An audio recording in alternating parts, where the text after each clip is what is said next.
For 7 years of marriage, I carried the heavy burden of being the wife who could not give her husband a child. Then, at a lavish baby shower hosted in my own Atlanta estate, my husband raised his glass and proudly announced he was having twins with my own sister. I did not scream or cry. I quietly handed him the divorce papers. When he finally went home to gloat to his mother, all she did was go completely pale and whisper, "Wait, she did not tell you." Before I continue this story, let me know where you are watching from in the comments below. Hit that like button and subscribe to find out exactly what secret I had been keeping and how it brought my entire toxic family to their knees. The gentle clinking of a silver spoon against crystal cut through the lively chatter echoing across the manicured lawns of my Buckhead estate. 50 of Atlanta's most elite socialites, wrapped in pastel linen and designer silk, turned their attention toward the grand staircase. There stood my husband of 7 years, Jamal, looking impeccably sharp in his tailored navy suit. Beside him stood my younger sister Chloe, draped in a custom blush maternity gown that clung tightly to her swelling belly. I stood near the catered buffet, a strained smile plastered on my face, playing the role of the gracious host and supportive older sister. I had funded this entire lavish baby shower. The imported floral arches, the 5-tier fondant cake, the string quartet playing softly in the background. It was all paid for by my wealth management firm. I thought we were here to celebrate Chloe and her husband Preston. I was catastrophically wrong. Jamal raised his glass high, his charismatic smile sweeping over the crowd. His investment banker charm was on full display, radiating a toxic confidence that I used to mistake for ambition. "Friends, family, we are gathered here today to celebrate a true miracle," he announced, his voice projecting easily over the sprawling patio. He paused, his gaze deliberately locking onto mine across the sea of perfectly manicured guests. For 7 years, I prayed for a family. I prayed for a legacy. I suffered in silence while my house remained empty. But God works in mysterious ways, and true blessings come to those who refuse to be denied. He turned his attention back to Chloe, sliding his arm around her waist and pulling her intimately close. He pressed his lips against her temple before looking back at the crowd. "Since my wife's womb could not bless me, her sister did. I am the father of these twins." Time seemed to shatter. The humid Georgia air vanished from my lungs, leaving me hollow and paralyzed. Any normal family, any normal group of friends would have gasped in absolute horror. They would have dropped their champagne flutes. They would have rushed to my side in disbelief. But this was not a normal family, and these were not normal friends. Instead, a sickening wave of applause broke out across the patio. A few women actually wiped joyful tears from their eyes, murmuring words of congratulations. I looked toward the mimosa bar, seeking any sign of sanity. Preston, my white brother-in-law, and Chloe's husband was leaning against the marble counter. He was swirling his bourbon and laughing along with the crowd. He raised his glass toward Jamal in a mocking salute, completely unbothered by the fact that his wife was proudly displaying another man's children.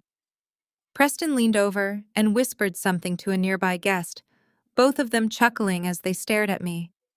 He was completely comfortable with this arrangement, likely because my money had been secretly funding his facade of success for years, and he assumed Jamal's new status would just redirect my wealth directly into his own household.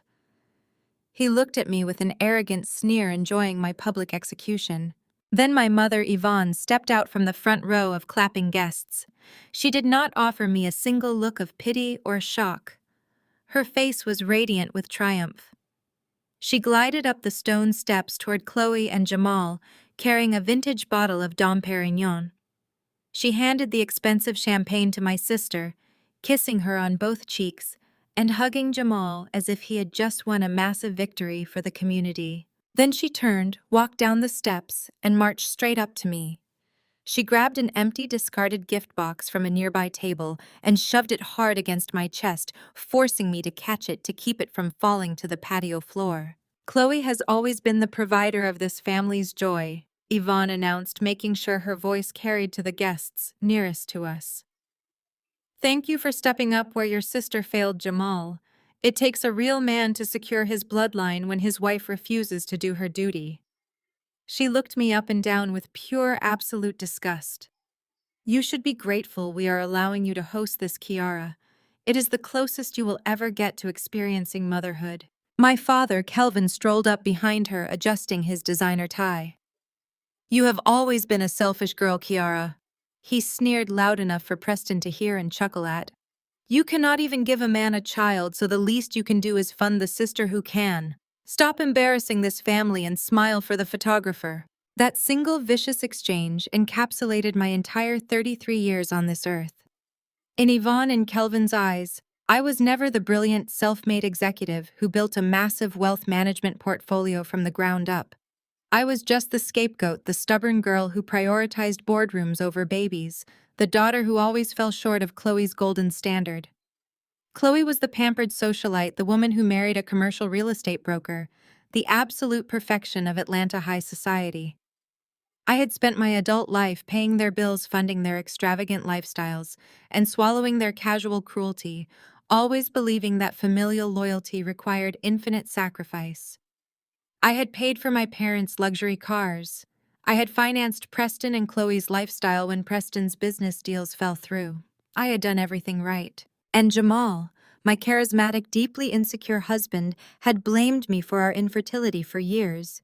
He used my demanding career as a weapon to mask his own bruised ego, tearing me down privately while playing the loving, devoted partner publicly. Now his betrayal was not just a knife in the back.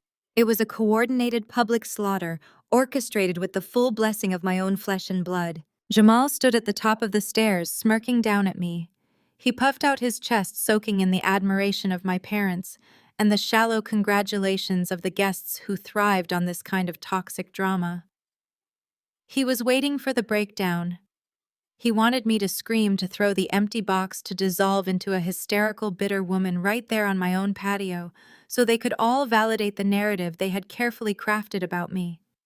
He wanted to prove that my infertility had made me unhinged, that my dedication to my career had left me cold and utterly alone. He wanted me to provide the entertainment for their twisted celebration, but the tears never came. The shock that had temporarily paralyzed my lungs instantly hardened into absolute freezing clarity. The heavy, suffocating burden of trying to be the perfect wife to an insecure man and the perfect daughter to impossible parents evaporated entirely in the warm evening breeze. I looked at the empty cardboard box in my hands, a fitting symbol of what my marriage and my family truly offered me. I did not throw it. I calmly set it down next to a tray of gourmet appetizers. I smoothed the front of my tailored white blazer, adjusted my posture, and walked purposefully across the patio. Every step I took felt like shedding a physical weight. The guests parted for me, their whispers trailing in my wake. I walked straight toward the DJ booth, set up near the edge of the infinity pool. The string quartet had resumed playing a soft, mocking soundtrack to my humiliation. I approached the sound technician and silently signaled him to cut the audio. The music died abruptly. The sudden quiet washed over the estate, leaving only the murmur of the guests, which quickly faded into a tense, expectant silence. I reached out and picked up the microphone, feeling the cool metal against my palm. I turned to face the crowd, locking eyes with Jamal, whose smug smile began to falter just a fraction. It was time to stop playing the accommodating victim and introduce them to the woman they had been underestimating for years. For 7 agonizing years of marriage, I carried the heavy burden of being the broken wife who could not give her husband a child. Then, at a lavish baby shower hosted in my own pristine Atlanta estate, my husband raised his glass and proudly announced he was having twins with my own sister. I did not scream or cry. I quietly handed him the divorce papers. When he finally went home to gloat to his mother, all she did was go completely pale and whisper, "Wait, she did not tell you." Before I continue this story, let me know where you are watching from in the comments below. Hit that like button and subscribe to find out exactly what medical secret I had been keeping and how it brought my entire toxic family to their absolute knees. I held the microphone loosely in my hand and let the absolute silence of the patio stretch out. The sudden absence of the string quartet left only the sound of the cascading infinity pool and the faint rustle of designer silk as 50 guests shifted uncomfortably in their seats. Jamal stood at the top of the grand staircase with his arms still wrapped possessively around my sister Chloe. His chest was puffed out and his tailored navy suit strained slightly across his shoulders. He wore a smile of pure, arrogant expectation. He genuinely wanted me to scream. He wanted me to hurl accusations and shatter champagne flutes against the stone pillars. He wanted the crazy, bitter, barren wife narrative to unfold perfectly on his stage. Jamal had always been deeply insecure about his own career, taking out his frustrations on me whenever my firm landed a major account or I received industry recognition.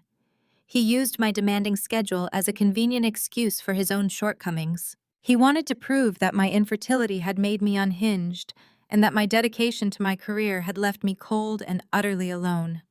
He wanted me to provide the cheap entertainment for their twisted celebration. Instead, I offered him a smile so serene it caused his confident posture to falter.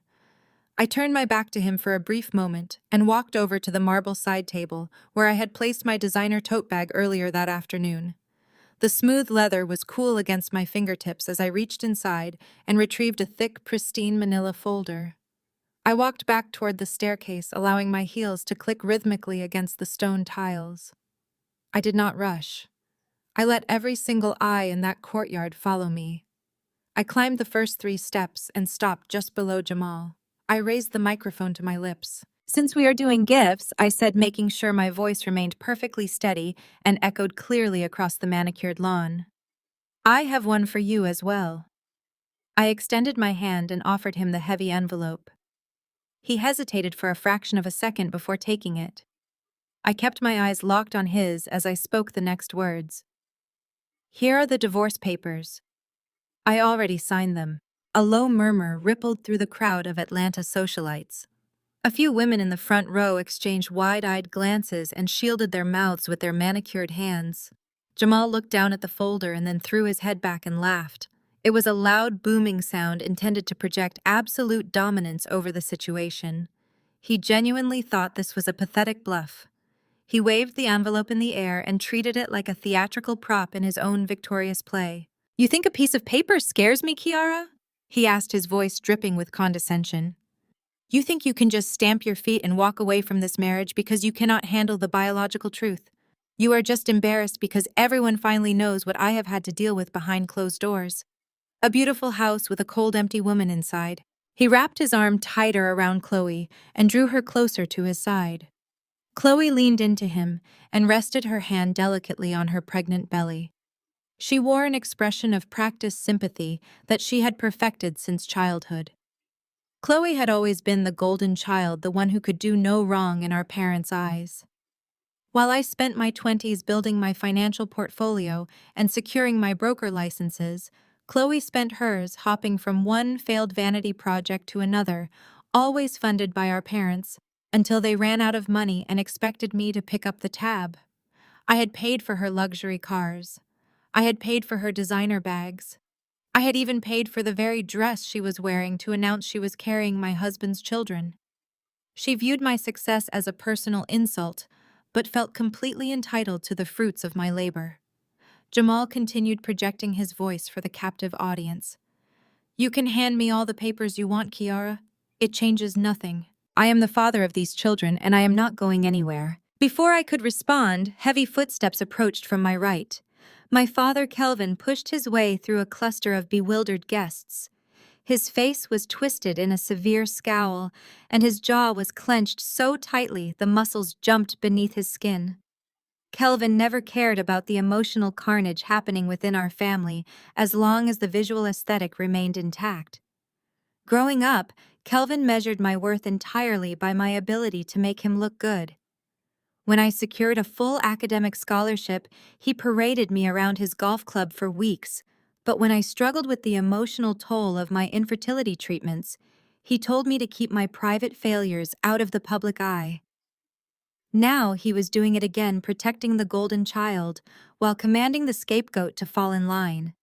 He stepped between me and the crowd, using his large frame to physically block my view of the guests.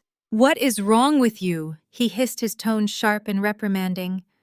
He did not address Jamal's public confession of infidelity. He did not care that his own daughter had just been humiliated in her own home by her own sister. He only cared about the spectacle I was allegedly causing. "We have state senators at those tables, Kiara. We have corporate investors sitting right there. You are ruining the entire aesthetic of the shower with your petty jealousy. Get a grip on your emotions right now." He turned to face the crowd and forced a hearty, jovial laugh that fooled absolutely no one. "Just a little family tension," he announced loudly while smoothing his designer tie. "You know how highly emotional these situations can be for a woman in her position." Then he turned back to me and lowered his voice to a venomous whisper. "You are making a massive mistake handing him those papers. Do you think you are punishing him today? You are only punishing yourself. Jamal is your legal husband. Under the law, he is entitled to half of everything you built. He gets half of this estate. He gets half of your wealth management firm. You are giving away your empire just because you are too bitter to accept that your sister could give him the legacy that you could not." Chloe stepped out from under Jamal's arm and moved down one step so she was looking directly into my eyes. She wore the innocent victim routine like a second skin. It was the exact same routine she used when she wrecked my 16th birthday party by pretending to faint, and the same routine she used when she convinced our parents to drain their savings for her extravagant wedding. "Do not be bitter, Kiki," she said, her voice soft and dripping with fake compassion. "Nobody wanted to hurt you. Jamal and I just found a deep connection because we were both so incredibly tired of walking on eggshells around your career obsession. The babies need a loving environment, not a toxic one." She rubbed her swelling stomach again to ensure the glittering diamond on her finger caught the afternoon sunlight. "We want you to be part of their lives eventually, but right now you need to step back and let us be a real family. Jamal is moving into Preston and I's guest house until the twins are born. We are going to create a peaceful space for him away from all your hostility." I slowly shifted my gaze past my father, past my sister, and past my smug husband. I looked toward the mimosa bar where Preston stood. My white brother-in-law was leaning heavily against the marble counter and swirling a glass of expensive bourbon. He wore a crisp linen suit and a smirk that conveyed pure, entitled arrogance. Preston loved my money, but he deeply hated my authority. He hated that a black woman held the absolute financial reins in our extended family. Preston was a commercial real estate broker whose ambition far exceeded his actual talent. His entire lifestyle was a carefully constructed house of cards built on bad investments and over-leveraged properties. He projected the image of a wildly successful Buckhead elite, but behind closed doors, he was constantly scrambling to cover his debts. He clearly relished watching me being publicly dismantled by my own blood. He raised his bourbon glass toward me in a silent, mocking toast, confirming his complete approval of this arrangement. He was already calculating how Jamal moving onto his property would benefit him financially. He assumed my wealth would simply flow into his household through Jamal's impending divorce settlement. He thought he was about to get rich off my heartbreak. I let the silence hang for a moment, absorbing the sheer audacity of the people standing before me. I did not raise my voice. I did not let a single tear fall. I looked directly at Preston, watching his smug grin widen as he took another sip of his drink. I smiled back at him, matching his arrogance with absolute icy precision. "Are you sure about that, Preston?" I asked, my voice cutting clearly through the humid Georgia air. "Because you do not actually own that house." Preston choked on his bourbon. The golden liquid sloshed over the rim of his crystal glass and stained the cuff of his pristine linen suit. His smug grin vanished instantly, replaced by a tight mask of confusion. He set the glass down on the marble counter with a sharp clatter and took a step toward me. His face was flushing a deep, angry red. "What are you talking about, Kiara?" he demanded, his voice dropping an octave as he tried to maintain his authoritative posture. "My name is on the deed to that estate. I built that property from the ground up." I reached back into my designer tote and pulled out a second manila envelope. I did not raise my voice. I simply slid a thick stack of stapled documents onto the catered buffet table right next to the discarded gift box my mother had shoved at me. Your name was on the deed, Preston. I corrected him, my tone conversational and light. But 6 months ago, your commercial real estate firm defaulted on the bridge loans you used to finance that Buckhead property and the 3 commercial strip malls downtown.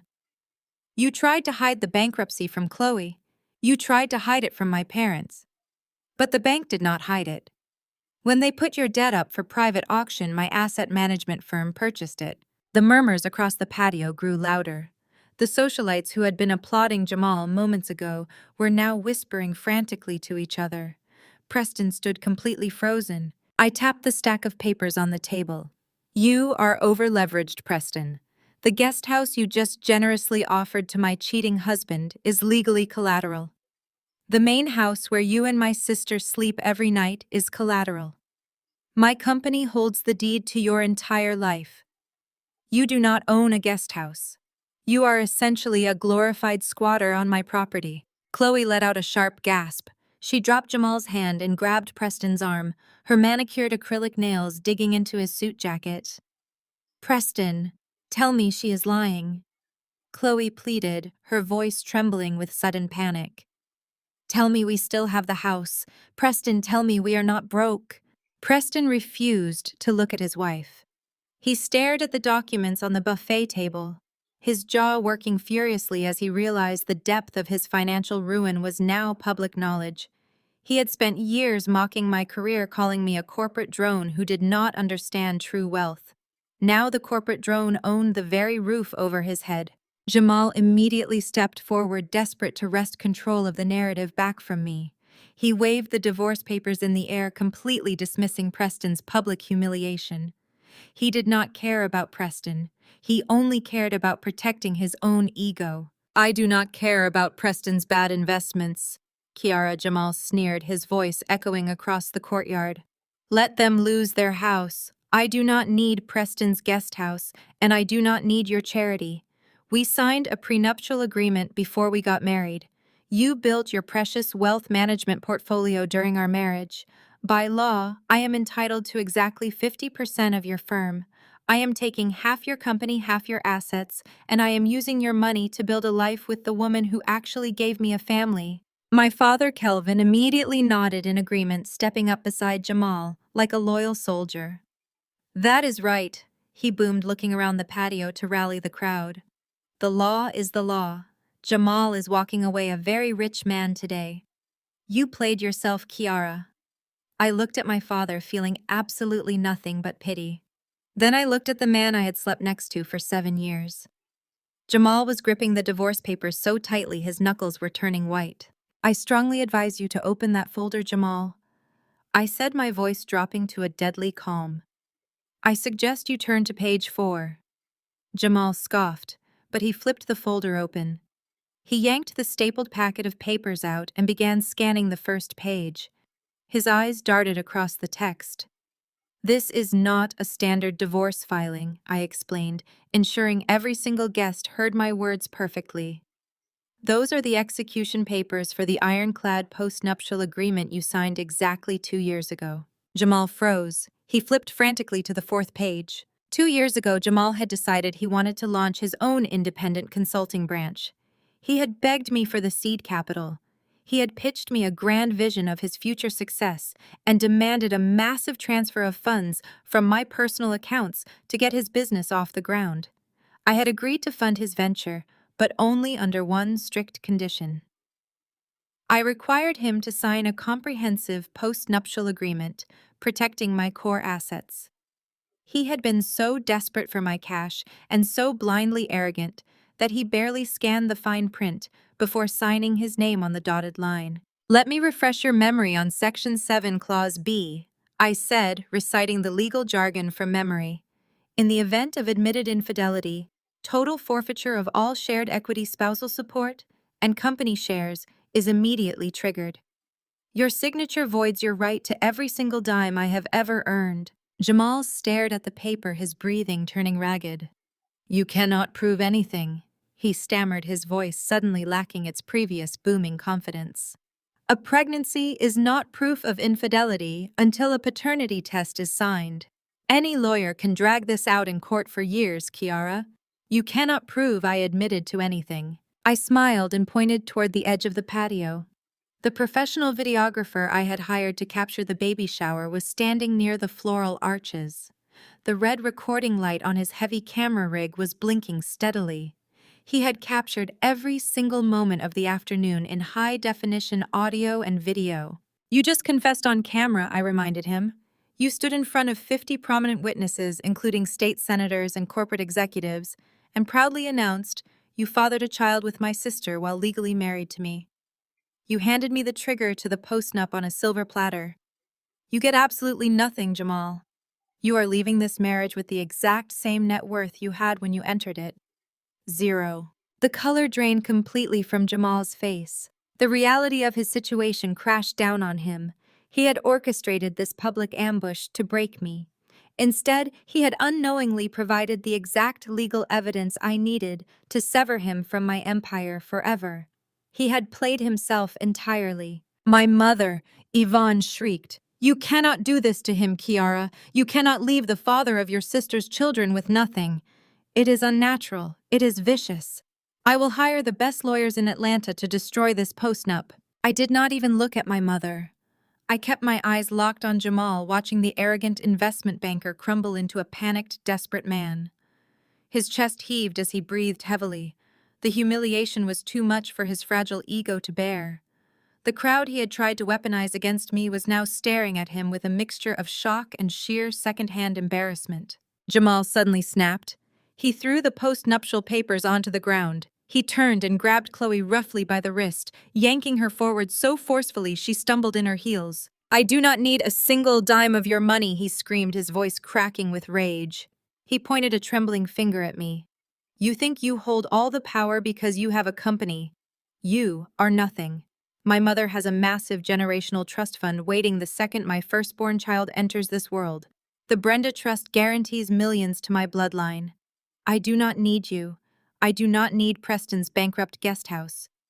My mother has been waiting for a grandchild for a decade, and she is going to set us up for life. Chloe was crying now, tears streaming down her carefully contoured face as Jamal dragged her across the patio. She looked back at Preston, who was still staring blankly at the foreclosure documents on the buffet table, completely paralyzed by his own ruin. We are going to my mother's house right now, Jamal yelled, pushing past the caterers and heading straight for the wrought iron gates of the estate.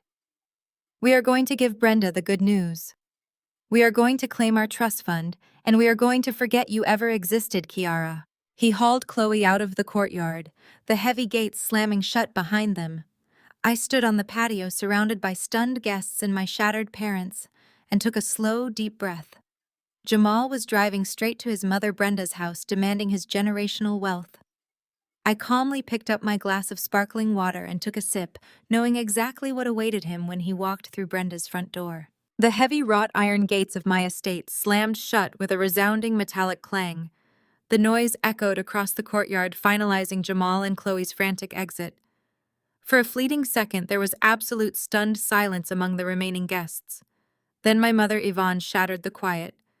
She marched across the patio, her designer heels striking the stone with militant fury. Her face was flushed a deep mottled red, and her hands were shaking with rage. She completely ignored Preston, who was still staring blankly at his foreclosure documents on the buffet table. Instead, she cornered me, her eyes blazing with irrational hatred. You vindictive, selfish little girl, Yvonne hissed, her voice trembling with indignation. You planned this entire spectacle just to humiliate your own blood. You could not stand the fact that your sister found happiness. You could not stand that she possesses the maternal warmth you completely lack. I calmly picked up my glass of sparkling water and took a slow, deliberate sip. I did not blink or shrink back from her venom. You are going to regret this, Kiara, she threatened, jabbing a manicured finger in my direction. I will make sure of it. I sit on the board of every elite social club in Atlanta. I will have you permanently blacklisted. I will tell everyone the truth about what happened here today. I will tell them that Chloe is the true victim of your hostile corporate bullying.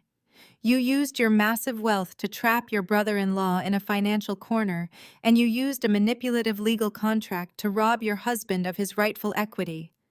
You are a cold, calculated corporate machine, and you will die completely alone. My father, Kelvin, stepped up beside her, nodding in solemn agreement, as if my mother had just delivered a righteous sermon.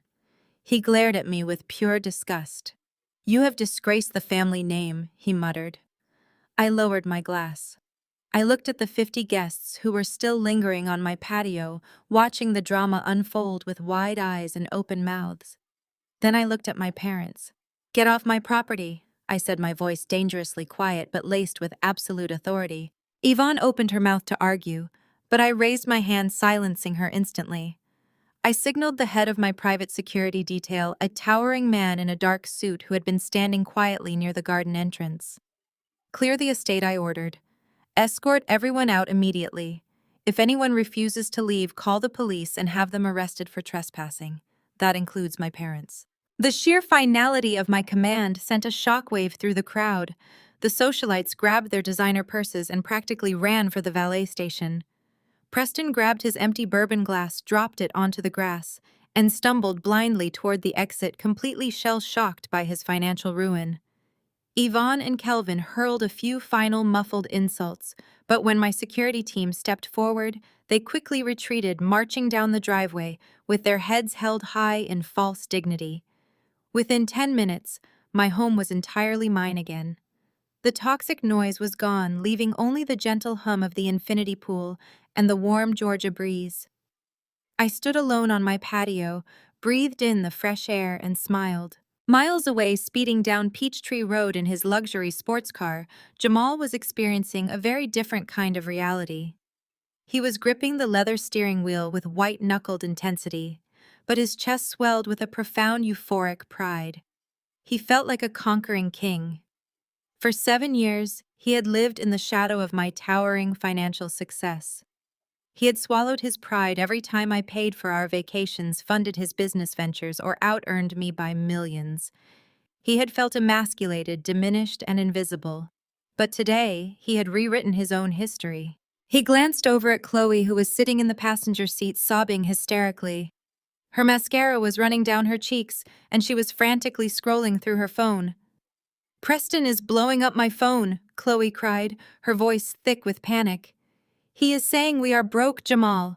He is saying Kiara's company owns our house and the bank is going to lock us out. What are we going to do? We cannot live on the street." Jamal reached over and squeezed her knee, offering a comforting, patronizing smile. He felt a surge of masculine authority. He was finally the provider, the savior, the patriarch he had always desperately wanted to be. "Block his number," Jamal commanded smoothly. "Forget about Preston. Forget about his fake real estate empire, and forget about your bitter sister. I do not care what tricks Kiara tries to pull with her corporate lawyers. We do not need her money, and we definitely do not need Preston's foreclosed guest house. We are holding the ultimate winning ticket right here." He patted Chloe's pregnant belly, his eyes gleaming with toxic triumph. "Kiara thinks she won today because she kept her little wealth management firm. But she is blind. My mother Brenda has a massive generational trust fund locked away. It is worth millions, Chloe. Millions. Brenda has been holding on to it for a decade, waiting for me to produce a biological heir to carry on the family legacy. The second we walk through her front door and tell her you are carrying my twins, she is going to unlock the vault. We are going to buy a mansion twice the size of Kiara's estate. We are going to build an empire on true family blood, not cold corporate contracts." Chloe sniffled, wiping her eyes with the back of her hand. The panic in her chest began to subside, replaced by the familiar, comforting embrace of greed. "You really think your mother will give us the trust fund?" she asked, her voice turning hopeful. "I know she will," Jamal said, accelerating aggressively through a yellow light. "She hates Kiara. She always thought Kiara was too ambitious, too stubborn, too masculine. My mother wants a traditional family. She wants grandbabies to spoil. When she sees you, she is going to treat you like a queen." Jamal pulled into the pristine driveway of his mother's historic brick home. The neighborhood was quiet, lined with ancient oak trees and manicured hedges, reflecting decades of old conservative money. Jamal practically leaped out of the car. He walked around to the passenger side, opened the door, and helped Chloe out with exaggerated chivalry. He took her hand and led her up the brick walkway, his heart pounding with joyous anticipation. This was his moment of absolute vindication. He was about to claim his rightful throne. He pushed the heavy mahogany front door open without knocking, leading Chloe directly into the formal parlor. Brenda was sitting in her antique floral armchair enjoying a quiet afternoon. She was a woman who prided herself on absolute poise and control. She was holding a delicate fine bone porcelain teacup, resting it gently on a matching saucer as she read a leather-bound book. Mom Jamal announced, his voice booming with arrogant joy. "Put the book down. I have the best news of our entire lives." Brenda looked up, startled by the sudden intrusion. She carefully marked her page and set the book aside. "Jamal, what on earth is going on?" she asked, her brow furrowing as she noticed Chloe standing beside him. "Why are you bursting in here like this? Where is Kiara?" "I left her," Jamal proclaimed, standing tall and puffing out his chest. "I am officially done with that miserable, barren woman. I handed her back the divorce papers today in front of 50 people. I am free, Mom. I finally stood up and took my life back." Brenda sighed softly, a look of mild exasperation crossing her elegant features. "Jamal, we have discussed this. Kiara is a difficult woman and her career is obnoxious, but she is extremely wealthy. You cannot simply walk away from a marriage like that without a proper financial strategy. What about your consulting firm?" "I do not need her firm," Jamal interrupted, his voice rising with feverish excitement. "I do not need a single penny from her, because I have something she could never give me. I have a real family now. I have a legacy." He stepped behind Chloe and placed both of his hands firmly on her pregnant stomach. He beamed at his mother, expecting her to leap from her chair with tears of joyous celebration. "Chloe is pregnant, Mom," Jamal declared, his voice echoing off the parlor walls. "She is carrying my children. We are having twins. I am finally a father. We came straight here because I know you have the generational trust fund waiting for your firstborn grandchildren. We are ready to start our real life." The heavy silence that followed was absolute and suffocating. Brenda did not leap from her chair. She did not cry tears of joy. She did not smile. Brenda's eyes widened to an impossible size. Her elegant, poised posture instantly dissolved into a rigid, terrified statue. The color drained from her face so rapidly her skin took on the grayish hue of ash. Her hands began to tremble violently. The delicate, fine-bone porcelain teacup slipped from her shaking fingers. It plummeted towards the floor and struck the solid hardwood with a sharp, violent crash. The porcelain shattered into a dozen jagged pieces, sending lukewarm tea splashing across the expensive Persian rug. Jamal frowned, his triumphant smile faltering. "Mom?" he asked, his voice laced with sudden confusion. "Mom, what is wrong? Why are you looking at me like that?" Brenda stared at her son, her chest heaving as she struggled to draw breath. Her eyes darted from Jamal's face down to Chloe's pregnant stomach and back up to her son. The absolute horror radiating from her eyes made the room feel instantly ice-cold. She swallowed hard, her voice emerging as a strained, breathless whisper. "Wait, Kiara did not tell you." "Tell you what, Mom?" Jamal asked, the words sharp and impatient as he stared down at the ruined porcelain scattered across the expensive Persian rug. He stepped away from the spreading puddle of lukewarm tea, feeling a sudden, inexplicable irritation tightening his chest. "I just told you I am having twins. I am giving you the grandchildren you have been begging for since the day I got married. Why are you looking at me like someone just died? Tell me what?" Brenda did not seem to hear him. She sank slowly back into her antique floral armchair, her elegant posture collapsing as if invisible weights had been dropped onto her shoulders. She brought a trembling hand to her mouth, her eyes welling with tears that she fought desperately to hold back. She looked at her son, the golden boy she had shielded from every hardship, the man whose pride she had protected at all costs, and realized her decades of deception had just culminated in his absolute ruin. Jamal, she whispered, her voice barely recognizable. It was a fragile, broken sound that made the fine hairs on the back of his neck stand up. Sit down. Please, just sit down. I do not want to sit down. Jamal snapped, his voice booming in the quiet parlor. I want you to explain what you meant. Kiara did not tell me what. What lies has that bitter woman been feeding you to poison this moment for me? She is just furious because another woman could do what her broken body could not. Do not speak about her that way. Brenda suddenly commanded, a flash of maternal authority, piercing through her panic. Do not ever speak about that woman that way again. She gave up everything for you. She swallowed your pride and made it her own. Oh my God, you really do not know. You stood in front of all those people today and claimed another man's children. Jamal froze. The manic, euphoric energy that had propelled him all the way from Kiara's estate instantly evaporated, leaving a cold, hollow void in his stomach. He stared at his mother, his mind struggling to process the impossible words she had just spoken. What are you talking about? He demanded, his voice dropping to a dangerous, aggressive timbre. Those are my twins. Chloe and I were together. The timing is perfect. I am the father. You cannot be the father, Jamal. Brenda sobbed, the tears finally spilling over her lashes and ruining her perfectly applied makeup.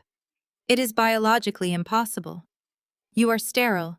You have been completely 100% sterile since you were 14 years old. The grandfather clock in the corner of the parlor ticked loudly, the rhythmic sound echoing in the suffocating silence. Jamal stared at her, his brain refusing to translate the sentence into reality. He let out a short, breathy laugh that held absolutely no humor. That is insane, he said, shaking his head and pacing across the room. You are insane. You and Kiara have clearly lost your minds. We went to the fertility clinic for years, Mom. The doctor said it was unexplained infertility. They said it was just a matter of time and statistics. They said what I paid them to say. Brenda cried out, her voice echoing off the high ceilings. She stood up, her legs shaking, and moved toward a heavy oak writing desk in the corner of the room. She pulled a small brass key from her pocket, unlocked the bottom drawer, and pulled out a thick, faded medical file. She turned back to Jamal, holding the file against her chest like a shield. Do you remember the summer before you started high school? Brenda asked, her voice trembling with decades of suppressed guilt. Do you remember the severe fever, the agonizing pain you complained about for 3 days before I finally took you to the emergency room? Jamal stopped pacing. A distant memory flickered in his mind. The sterile smell of the hospital, the blinding overhead lights, the blinding pain in his lower abdomen. It was an infection. The doctors did emergency surgery and fixed it. I was out of the hospital in a week. They saved your life, Brenda said, her voice breaking. But the infection had ravaged your reproductive system before we even got you onto the operating table. The damage was catastrophic and entirely irreversible. The lead surgeon pulled me into a private room while you were recovering. He told me there was zero sperm production. None. He told me that my 14-year-old boy, who was so obsessed with legacy and sports and proving his manhood, would never be able to father a biological child. Jamal felt the room begin to spin. The edges of his vision darkened as a wave of intense physical nausea washed over him.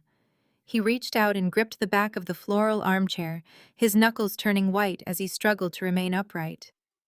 Why would you lie to me? He asked, his voice sounding small and terrified. Why would you let me believe I was fine? Because you were just a boy. Brenda wept, stepping closer and offering him the file. You were so proud. I could not bear to break your heart and destroy your sense of masculinity before your life had even truly begun. I convinced myself that medical science would advance by the time you were ready for a family, or that you would marry a wonderful woman and you two would just adopt and you would never need to know the truth. I paid the doctors at the private clinic to keep the records sealed. I thought I was protecting you, Jamal. I thought I was preserving your pride. Jamal snatched the file from her hands. He ripped it open and stared at the documents inside. The medical terminology was dense, but the conclusion printed in bold black ink at the bottom of the surgical report was undeniable. Total, irreversible sterility, 0% viability. The paper felt heavy in his hands, heavier than the divorce papers Kiara had handed him earlier. But the IVF, he stammered, his mind desperately searching for a lifeline. Kiara took all those shots. She went through all those hormone treatments. We tried for 7 years. She did that for you, Brenda said, her voice filled with a devastating, profound sorrow. She put her body through absolute hell, specifically to protect your ego. Jamal looked up, his eyes wide and uncomprehending. What do you mean? 5 years ago, Brenda confessed, wiping her face with a silk handkerchief. 5 years ago, you were becoming so cruel to her. You were frustrated that the treatments were not working and you started blaming her. You started making comments about her age, about her career stress, about her being less of a woman. You were tearing down a good, loyal wife because of your own insecurities. I could not watch you destroy her anymore. So I went to Kiara's office privately. I brought her this exact file. I sat across from her and I told her the absolute truth. I told her that she was perfectly healthy and that you were the reason her house was empty. Jamal felt his knees weaken. He sank down onto the coffee table, unable to support his own weight. She knew he whispered, the realization crushing the breath from his lungs. She knew this whole time. I begged her not to tell you. Brenda continued, her voice pleading for understanding. I begged her to keep my secret because I knew the truth would destroy your pride. Do you know what your wife did, Jamal? She did not yell at me. She did not use it against you. She looked at those medical records and she agreed to carry the burden. She agreed to let you blame her. She endured the whispers from our family, the nasty comments from your father, the public humiliation of having a barren womb, all so you could walk around feeling like a complete man. She sacrificed her own reputation to protect yours. The absolute gravity of what he had done crashed down on Jamal like a collapsing building. The memories played back in his mind with horrifying clarity. He remembered screaming at Kiara in their pristine kitchen, calling her a corporate machine who could not perform her basic biological duties. He remembered her standing there taking his verbal abuse with quiet, incredibly sad eyes, never once throwing the truth in his face. She had absorbed his deepest shame and carried it silently for half a decade. And how had he repaid that profound, selfless loyalty? He had slept with her spoiled, manipulative younger sister. He had stood on the patio of the estate Kiara had purchased and proudly announced his infidelity to 50 of their peers. He had thrown away a billionaire wife who loved him enough to protect his soul, and he had traded her for a woman who was actively using him to cover up a scandalous pregnancy. The twins, he gasped, his hands flying to his face as the ultimate horror settled into his bones. If I am sterile, then who is the father? Brenda looked away, unable to witness the total destruction of her son's reality. I do not know, Jamal, she whispered softly, but I know they are not yours. Chloe has been lying to you. Jamal leaped up from the coffee table, his heart hammering wildly against his ribs. A blinding, suffocating rage replaced his panic. Chloe had played him. She had preyed on his deepest insecurity, his desperate, blinding need to prove his virility, and used it to trap him. She knew her marriage to Preston was financially ruined. She knew Preston's firm was bankrupt. She needed a new meal ticket, and she needed a cover story for whatever reckless affair she had actually been having. She saw Jamal's bruised ego and she weaponized it expertly. He pulled his phone from his suit jacket pocket. His hands were shaking so violently, he nearly dropped the device on the hardwood floor. He navigated to his recent contacts and pressed Chloe's name.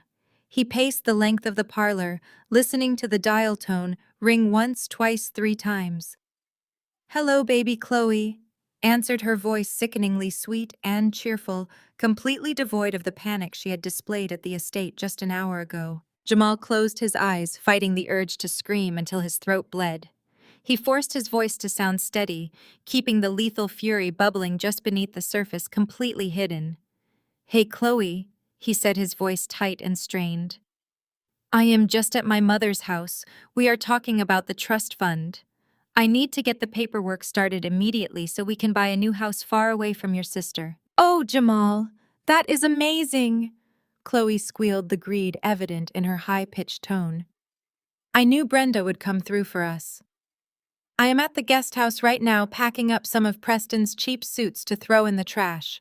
I cannot wait to start our real life together. Yeah, Jamal replied. His eyes locked on the shattered porcelain teacup on the floor. Our real life. Listen, the trust lawyers need to know the exact timeline for the disbursements. I need you to be completely precise with me right now.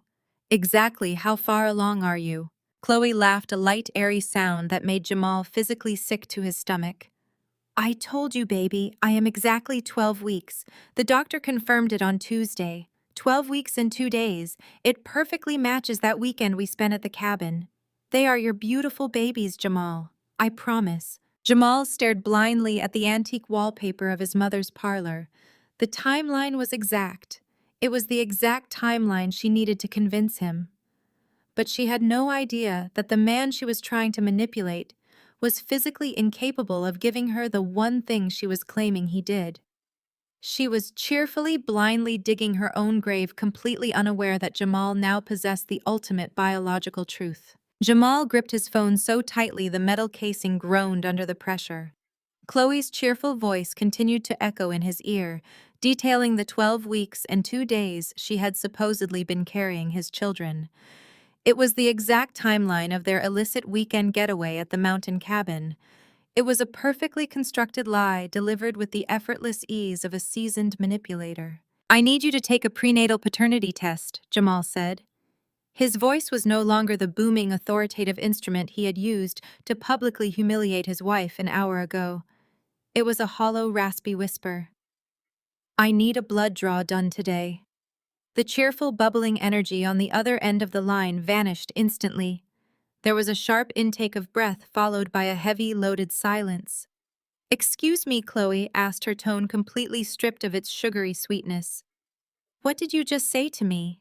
I said I need a paternity test. Jamal repeated, his breathing shallow and rapid. He stared blankly at the wall of his mother's parlor, feeling the last remaining pillars of his reality crumbling around him. You claim you are 12 weeks pregnant with my twins. I want scientific medical proof. Jamal, what is wrong with you? Chloe demanded. Her voice began to pitch upward, taking on a frantic defensive edge. Are you out of your mind? We just stood in front of 50 of the most important people in Atlanta and announced our family. We just left my sister's toxic house to start our beautiful life together. Why would you even ask me something so disgusting and insulting? Because it is physically impossible for me to be the father, Jamal stated. The words tasted like ash and bile in his mouth. My mother just handed me my medical files from when I was 14 years old. I had an infection, an emergency surgery that destroyed my reproductive system. I am 100% sterile, Chloe. I have been sterile my entire adult life. Kiara knew. She kept it a secret to protect my pride while I dragged her through years of useless fertility treatments. I know the babies are not mine. There was a fraction of a second where the line went completely dead. Jamal could almost hear the frantic gears turning in Chloe's head as her perfect trap suddenly snapped shut on her own fingers. Then the performance began. Chloe let out a piercing theatrical wail. She began sobbing so loudly and violently the phone speaker crackled. I cannot believe you are doing this to me, she cried, her voice breaking into hysterical gasps. How could you be so gullible, Jamal? How could you let that bitter, jealous woman poison your mind against your own children? What are you talking about? Jamal asked, rubbing his temples as a massive headache bloomed behind his eyes.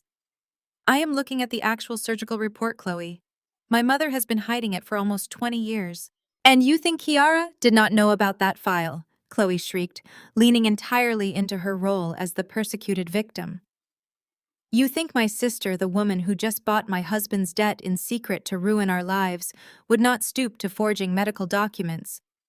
Kiara is a billionaire, Jamal. She has the money and the power to buy off any doctor in this city. She probably paid someone to fake those records just to plant a seed of doubt in your mind.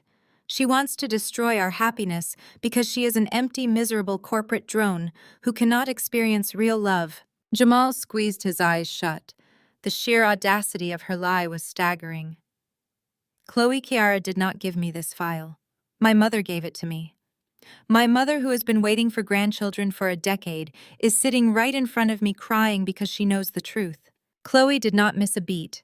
Her sobbing escalated, turning into ragged, breathless hyperventilation. "She must have gotten to Brenda," she wailed. "Kiara must have threatened your mother's finances, or blackmailed her into going along with this sick, twisted game." "You are stressing me out, Jamal. The doctor said I cannot have this kind of stress. You are going to hurt the babies.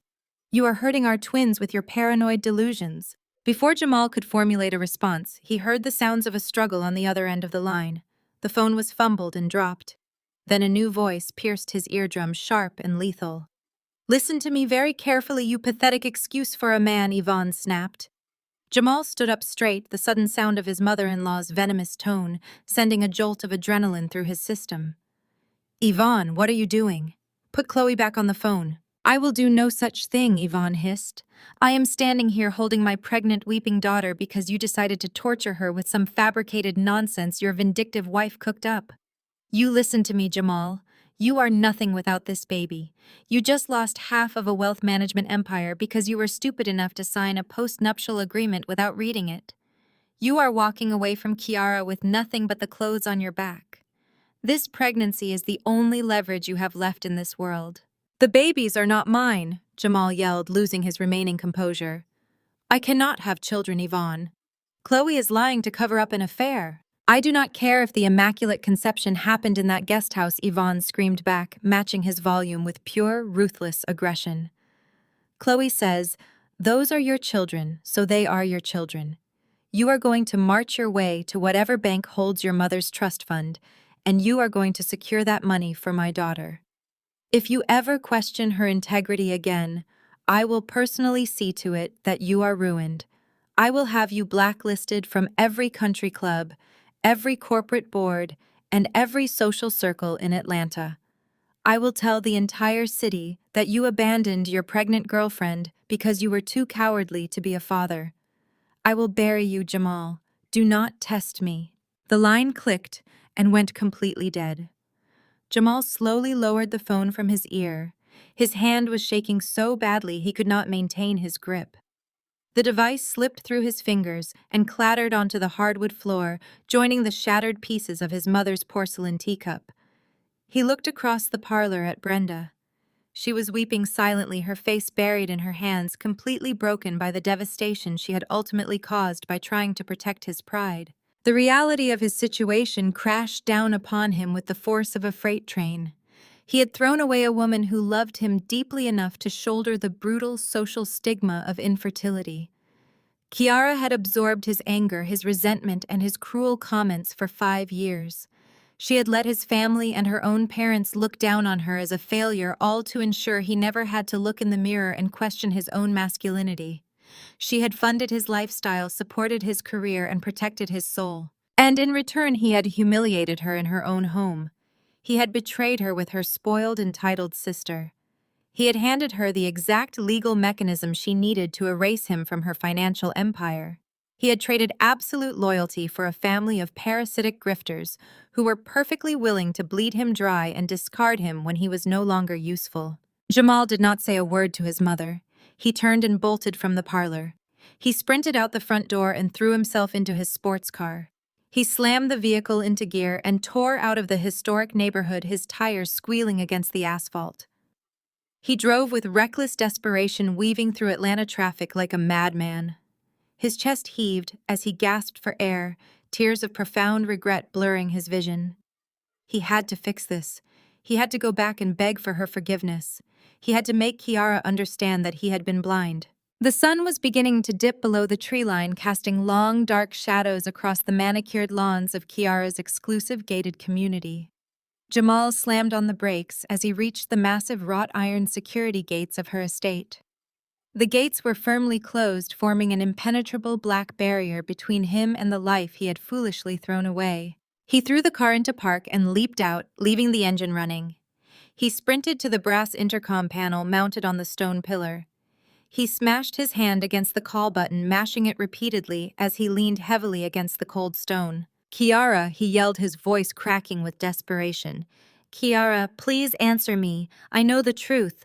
My mother told me everything. I know about the files. I know you kept the secret. Please, baby, just let me in. We can fix this. I am so sorry. I was an idiot. Please, Kiara, open the gate. Inside the sprawling, silent estate, Kiara sat comfortably in her expansive high-tech security room. The space was bathed in the soft blue glow of multiple high-definition monitors, displaying every angle of the property's perimeter. She was wrapped in a luxurious silk robe, her bare feet resting on a plush cashmere ottoman. In her right hand, she held a crystal goblet filled with a rich, expensive, dark red vintage wine. She watched the central monitor with absolute tranquil detachment. The night vision camera perfectly captured Jamal's pathetic breakdown. She watched him weeping against the stone pillar, his designer suit wrinkled, his arrogant facade entirely stripped away. She listened to his desperate apologies crackling through the high-fidelity audio feed. He was begging for a second chance, pleading for the life he had so casually tried to destroy just hours ago. Kiara took a slow, savoring sip of her wine, letting the complex flavors settle on her palate. She felt no anger. She felt no residual heartbreak. She only felt the clean, crisp sensation of total liberation. The dead weight she had been carrying for 7 years was finally gone. She reached forward with her free hand, her manicured finger hovering over the heavy control console. She watched Jamal strike the intercom button one more time, his face twisted in agony. With a small, serene smile, Kiara pressed the glowing red button labeled Deny Entry. The intercom speaker outside emitted a harsh, final dial tone before shutting off, completely severing Jamal's voice from her property. She leaned back in her chair, took another sip of wine, and watched him fall to his knees in the fading twilight. The morning sun hit the polished glass storefronts of Phipps Plaza, casting a warm golden glow over the luxury boutiques. Inside the exclusive European children's atelier, Chloe and my mother Yvonne were completely insulated from the reality of the previous day.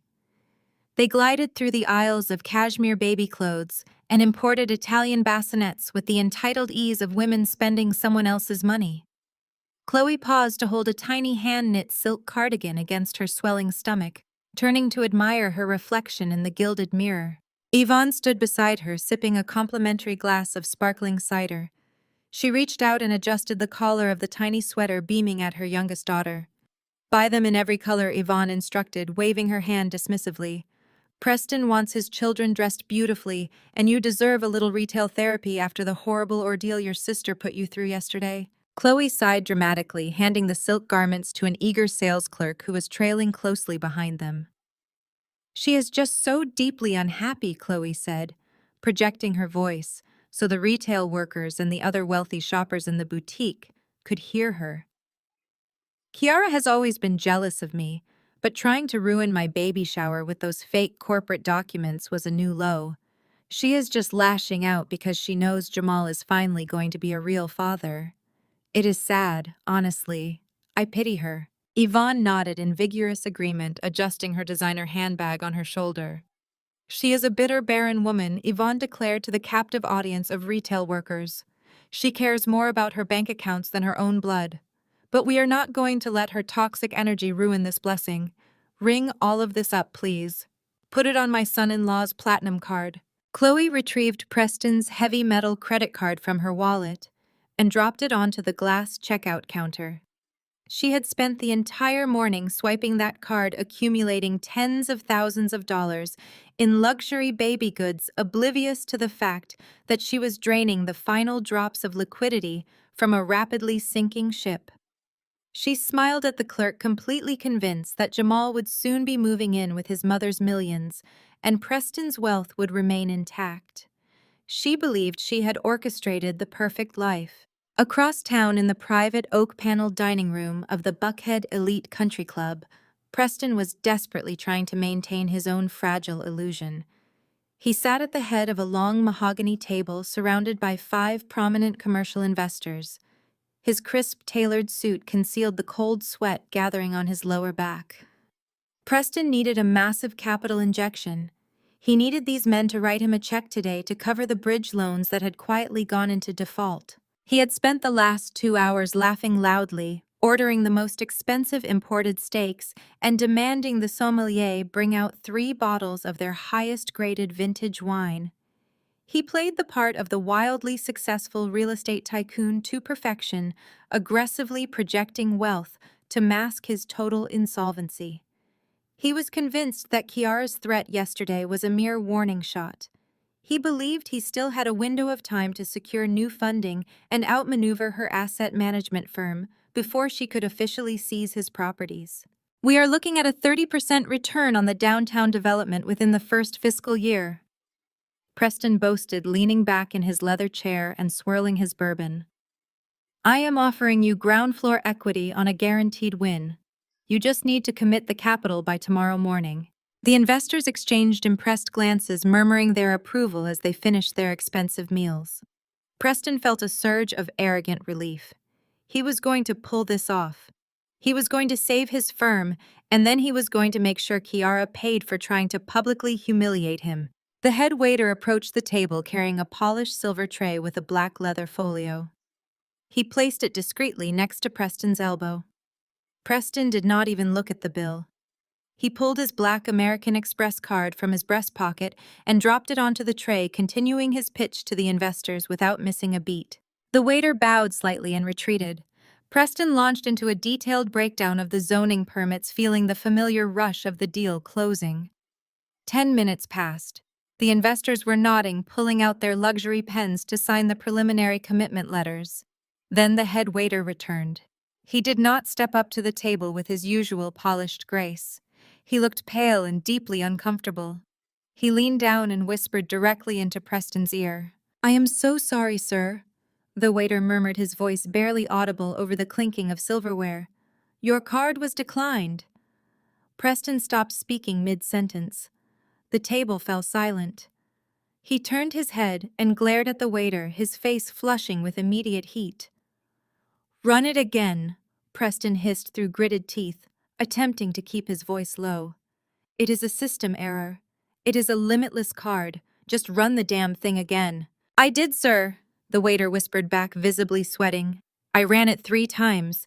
The terminal is explicitly stating that the account has been frozen by the issuing bank."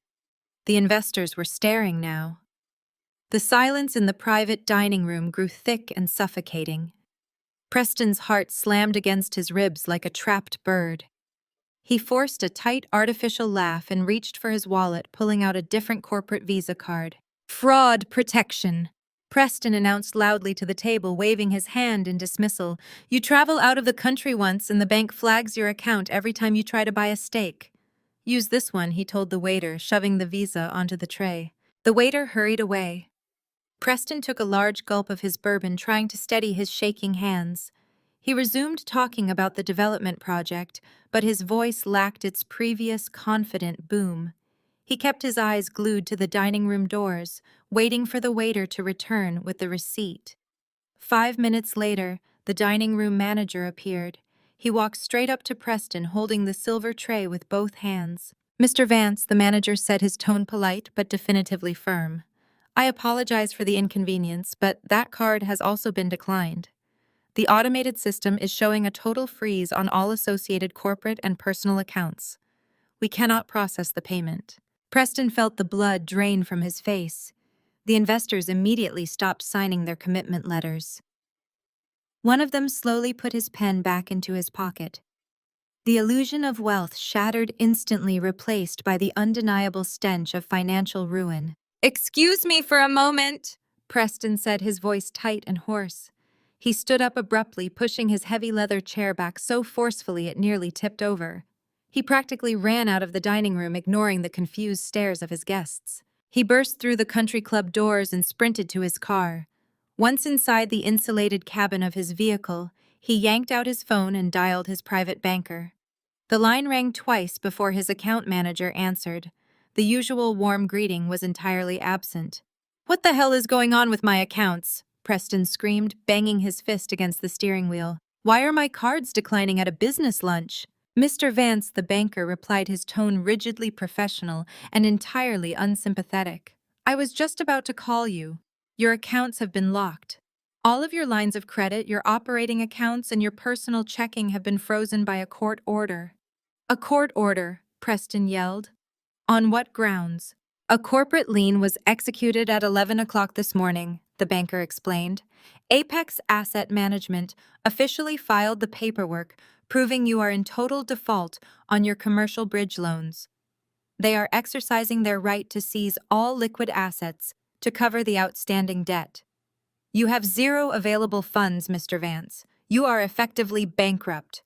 Preston dropped the phone. It clattered against the center console. Apex Asset Management, Kiara's firm. She had not been bluffing. She had not given him a warning shot. She had already pulled the trigger.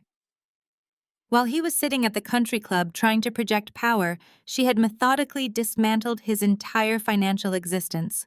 Preston threw the car into drive and sped out of the country club parking lot. He drove recklessly, blowing through stop signs and weaving erratically through the afternoon traffic. He had to get to his office. He had to get to his legal team. He had to find a loophole, a technicality, anything to stop her from taking his firm. He pulled up to his commercial real estate building and left the car running in the fire lane. He sprinted through the revolving glass doors and practically leaped into the elevator, hitting the button for the top-floor penthouse suite. His breath came in ragged gasps. He was sweating through his expensive linen suit. The elevator doors dinged open. Preston charged down the hallway. The reception desk was empty. The phones were ringing incessantly, completely ignored.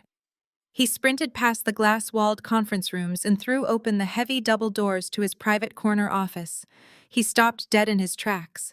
The afternoon sun was pouring through the floor-to-ceiling windows, illuminating the massive custom-built oak desk that dominated the center of the room. Sitting perfectly relaxed in his high-backed leather executive chair was Kiara. She was wearing a flawless, tailored charcoal suit, looking like absolute royalty. Her posture was impeccable. In her hands, she held his private firm ledger, the master document containing all of his highly sensitive internal accounting.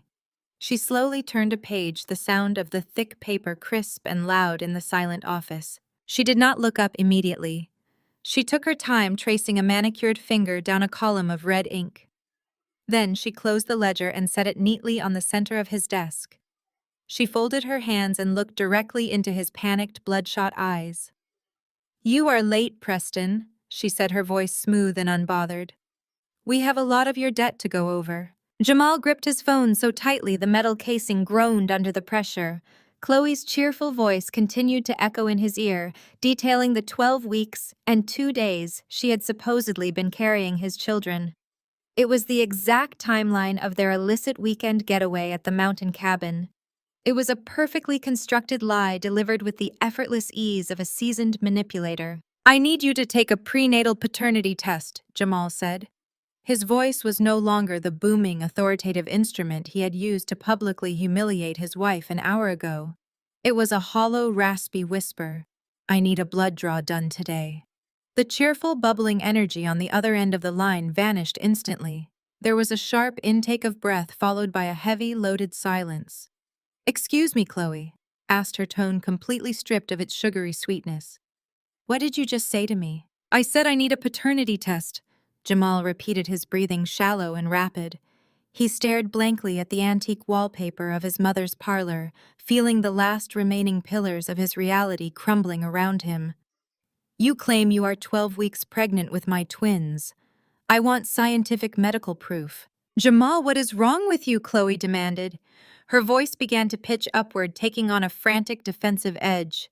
"Are you out of your mind?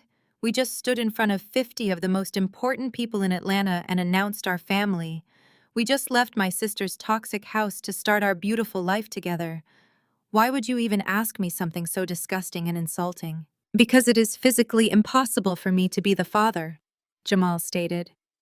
The words tasted like ash and bile in his mouth. "My mother just handed me my medical files from when I was 14 years old. I had a severe infection, an emergency surgery that destroyed my reproductive system. I am 100% sterile, Chloe.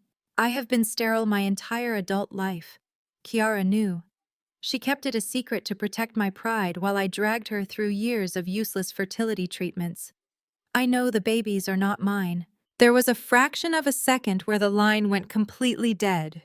Jamal could almost hear the frantic gears turning in Chloe's head as her perfect trap suddenly snapped shut on her own fingers. Then the performance began. Chloe let out a piercing theatrical wail. She began sobbing so loudly and violently, the phone speaker crackled. "I cannot believe you are doing this to me," she cried, her voice breaking into hysterical gasps.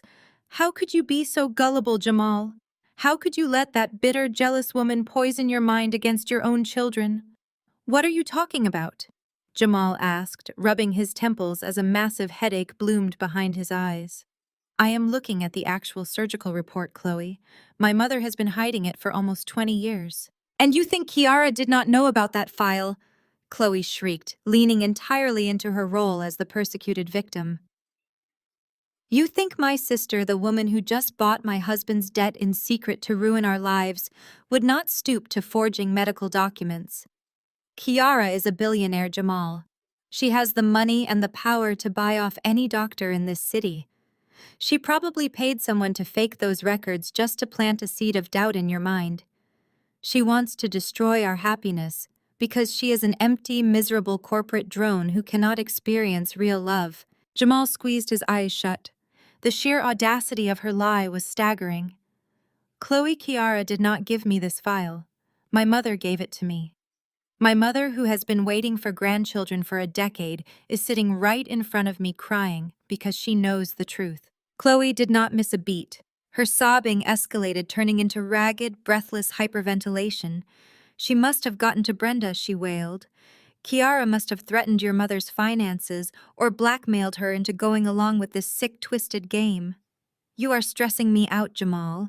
The doctor said I cannot have this kind of stress. You are going to hurt the babies. You are hurting our twins with your paranoid delusions." Before Jamal could formulate a response, he heard the sounds of a struggle on the other end of the line. The phone was fumbled and dropped. Then a new voice pierced his eardrum, sharp and lethal. "Listen to me very carefully, you pathetic excuse for a man," Yvonne snapped. Jamal stood up straight, the sudden sound of his mother-in-law's venomous tone sending a jolt of adrenaline through his system. "Yvonne, what are you doing? Put Chloe back on the phone." "I will do no such thing," Yvonne hissed.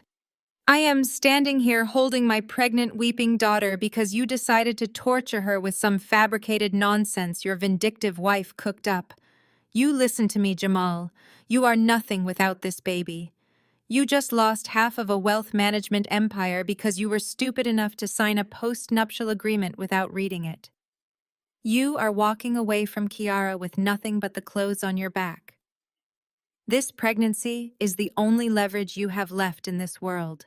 "The babies are not mine," Jamal yelled, losing his remaining composure.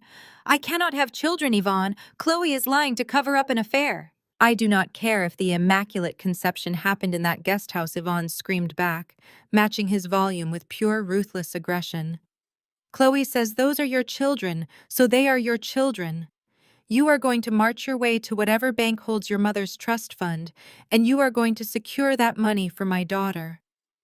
If you ever question her integrity again, I will personally see to it that you are ruined. I will have you blacklisted from every country club, every corporate board, and every social circle in Atlanta. I will tell the entire city that you abandoned your pregnant girlfriend because you were too cowardly to be a father. I will bury you, Jamal. Do not test me." The line clicked and went completely dead. Jamal slowly lowered the phone from his ear. His hand was shaking so badly he could not maintain his grip. The device slipped through his fingers and clattered onto the hardwood floor, joining the shattered pieces of his mother's porcelain teacup. He looked across the parlor at Brenda. She was weeping silently, her face buried in her hands, completely broken by the devastation she had ultimately caused by trying to protect his pride. The reality of his situation crashed down upon him with the force of a freight train. He had thrown away a woman who loved him deeply enough to shoulder the brutal social stigma of infertility. Kiara had absorbed his anger, his resentment, and his cruel comments for 5 years. She had let his family and her own parents look down on her as a failure, all to ensure he never had to look in the mirror and question his own masculinity. She had funded his lifestyle, supported his career, and protected his soul. And in return, he had humiliated her in her own home. He had betrayed her with her spoiled, entitled sister. He had handed her the exact legal mechanism she needed to erase him from her financial empire. He had traded absolute loyalty for a family of parasitic grifters who were perfectly willing to bleed him dry and discard him when he was no longer useful. Jamal did not say a word to his mother. He turned and bolted from the parlor. He sprinted out the front door and threw himself into his sports car. He slammed the vehicle into gear and tore out of the historic neighborhood, his tires squealing against the asphalt. He drove with reckless desperation, weaving through Atlanta traffic like a madman. His chest heaved as he gasped for air, tears of profound regret blurring his vision. He had to fix this. He had to go back and beg for her forgiveness. He had to make Kiara understand that he had been blind. The sun was beginning to dip below the tree line, casting long, dark shadows across the manicured lawns of Kiara's exclusive gated community. Jamal slammed on the brakes as he reached the massive wrought iron security gates of her estate. The gates were firmly closed, forming an impenetrable black barrier between him and the life he had foolishly thrown away. He threw the car into park and leaped out, leaving the engine running. He sprinted to the brass intercom panel mounted on the stone pillar. He smashed his hand against the call button, mashing it repeatedly as he leaned heavily against the cold stone. "Kiara," he yelled, his voice cracking with desperation. "Kiara, please answer me. I know the truth. My mother told me everything. I know about the files. I know you kept the secret. Please, baby, just let me in. We can fix this. I am so sorry. I was an idiot. Please." Kiara opened the gate. Inside the sprawling, silent estate, Kiara sat comfortably in her expansive, high-tech security room. The space was bathed in the soft blue glow of multiple high-definition monitors, displaying every angle of the property's perimeter. She was wrapped in a luxurious silk robe, her bare feet resting on a plush cashmere ottoman. In her right hand, she held a crystal goblet filled with a rich, expensive, dark red vintage wine. She watched the central monitor with absolute tranquil detachment. The night vision camera perfectly captured Jamal's pathetic breakdown. She watched him weeping against the stone pillar, his designer suit wrinkled, his arrogant facade entirely stripped away. She listened to his desperate apologies crackling through the high-fidelity audio feed. He was begging for a second chance, pleading for the life he had so casually tried to destroy just hours ago. Kiara took a slow, savoring sip of her wine, letting the complex flavors settle on her palate. She felt no anger. She felt no residual heartbreak. She only felt the clean, crisp sensation of total liberation. The dead weight she had been carrying for 7 years was finally gone. She reached forward with her free hand, her manicured finger hovering over the heavy control console. She watched Jamal strike the intercom button one more time, his face twisted in agony. With a small, serene smile, Kiara pressed the glowing red button labeled "Deny Entry." The intercom speaker outside emitted a harsh final dial tone before shutting off, completely severing Jamal's voice from her property. She leaned back in her chair, took another sip of wine, and watched him fall to his knees in the fading twilight. Preston slammed the heavy oak double doors shut behind him. The sound echoed like a gunshot through the cavernous penthouse office. He marched toward the center of the room, his face flushed a deep, mottled crimson, sweating through the collar of his custom-tailored linen suit. His chest heaved with frantic, rapid breaths as he stared at the woman sitting behind his desk. "What gives you the right to break into my private office?" Kiara Preston demanded, his voice vibrating with barely contained rage. "You have exactly 10 seconds to get out of my chair before I have building security drag you out by your hair." Kiara did not blink. She did not raise her voice. She simply reached into her sleek leather briefcase and pulled out a thick stack of legal documents bound by a heavy black clip. She dropped the stack onto the center of the pristine oak desk. The heavy, decisive thud resonated through the room, silencing Preston instantly. "That is a formal notice of foreclosure and asset seizure," Kiara stated, her tone as crisp and cold as winter air. "Security works for the building management, Preston. And as of 11 o'clock this morning, Apex Asset Management officially took over the deed to this entire commercial property. So technically, I am sitting in my own chair. You are the one trespassing." Preston stared at the documents. The color rapidly drained from his face, leaving him looking sickly and hollow. He reached out with a trembling hand and flipped open the heavy cardstock cover page. The dense legal jargon printed in stark black ink was undeniable. He recognized the account numbers, the property listings, and the default clauses. "You cannot do this," Preston stammered, looking up at her with wild, desperate eyes. "We have a legally binding agreement. The bridge loans for the downtown development were guaranteed. We had a 50-month term limit on the interest. You cannot just call in the debt without a 60-day written notice." "I can, when the guarantor legally and permanently withdraws their backing," Kiara replied, smoothing a microscopic wrinkle from her tailored charcoal trousers. "Did you really think you built this wealthy lifestyle on your own business acumen? Your entire firm is a fragile house of cards, Preston. Every luxury vehicle you lease, every country club dinner you buy, every piece of designer clothing Chloe charges to your accounts. It was all built on high-risk bridge loans. Loans that were only approved by the banks because my firm co-signed as your primary guarantor." Preston swallowed hard, a thick knot forming in his throat. He knew she was absolutely right. For the past 4 years, he had ruthlessly leveraged Kiara's pristine corporate reputation to secure massive lines of credit. He had used her billionaire status as a bulletproof shield to hide his own firm's chronic insolvency and reckless spending habits. "Why are you doing this now?" Preston asked, his voice dropping to a frantic, pleading whisper. "We are family, Kiara. Chloe is your own sister.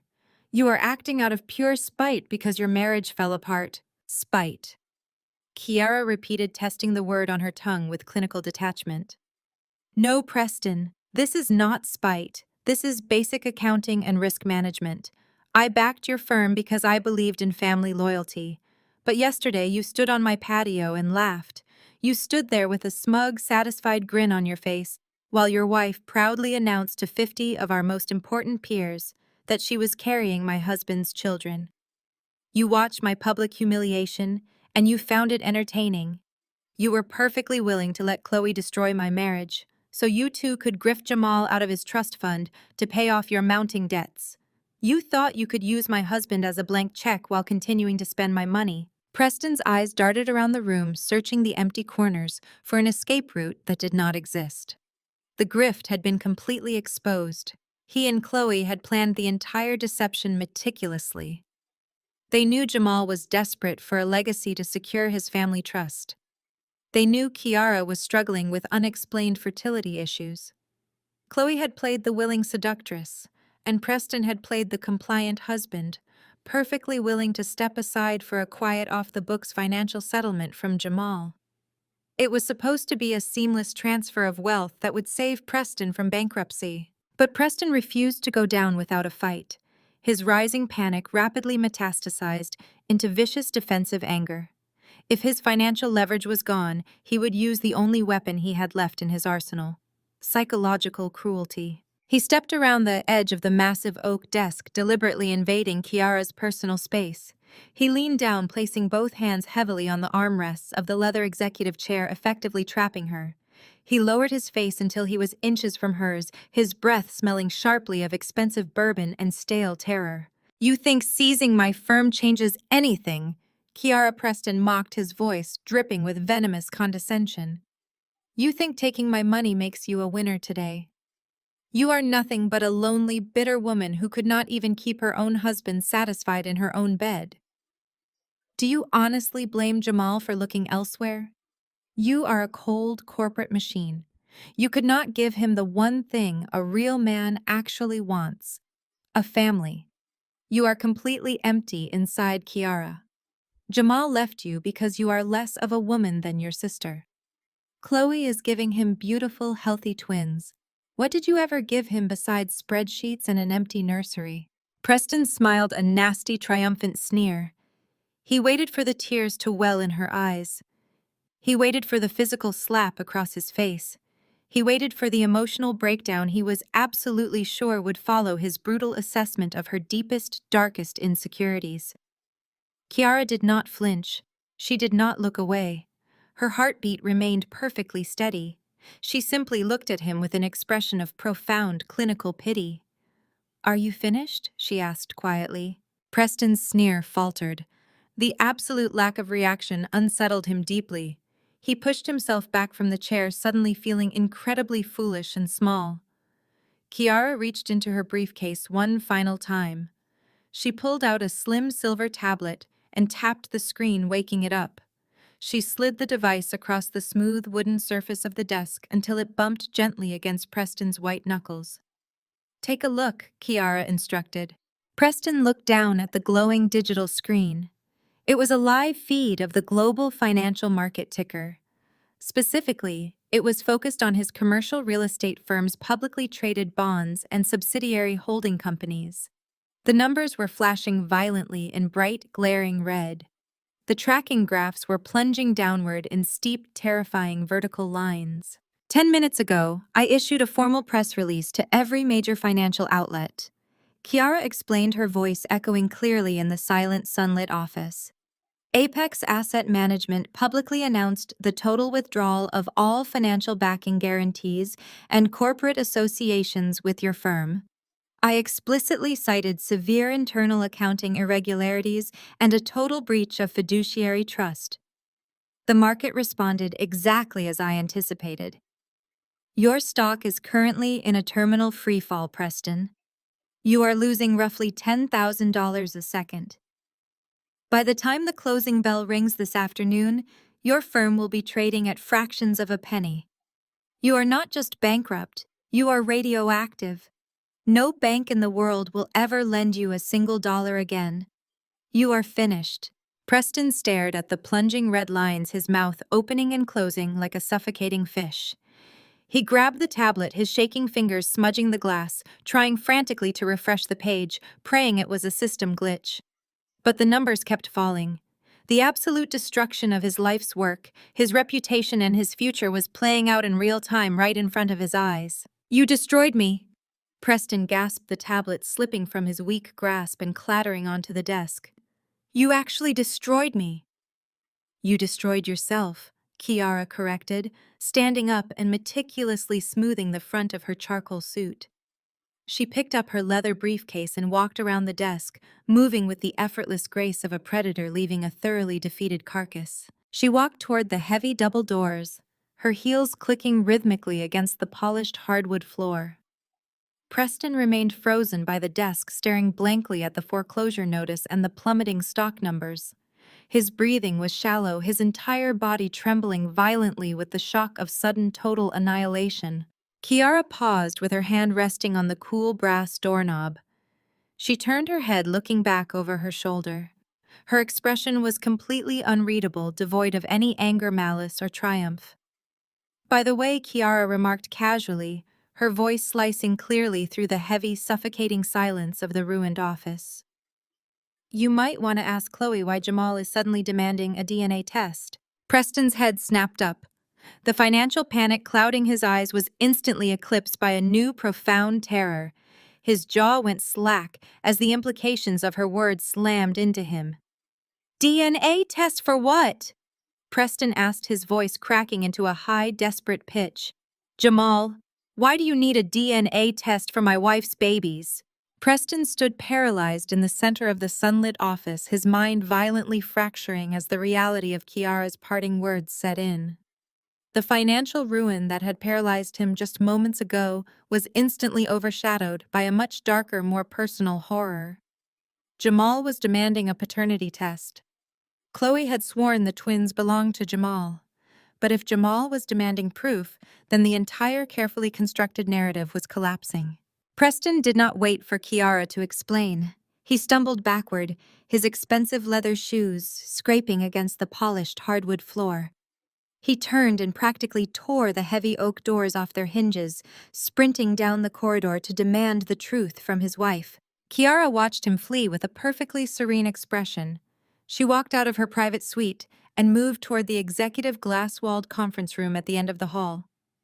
She needed to review the final liquidation schedules for Preston's assets. She opened her laptop at the head of the massive obsidian table, feeling a profound sense of control.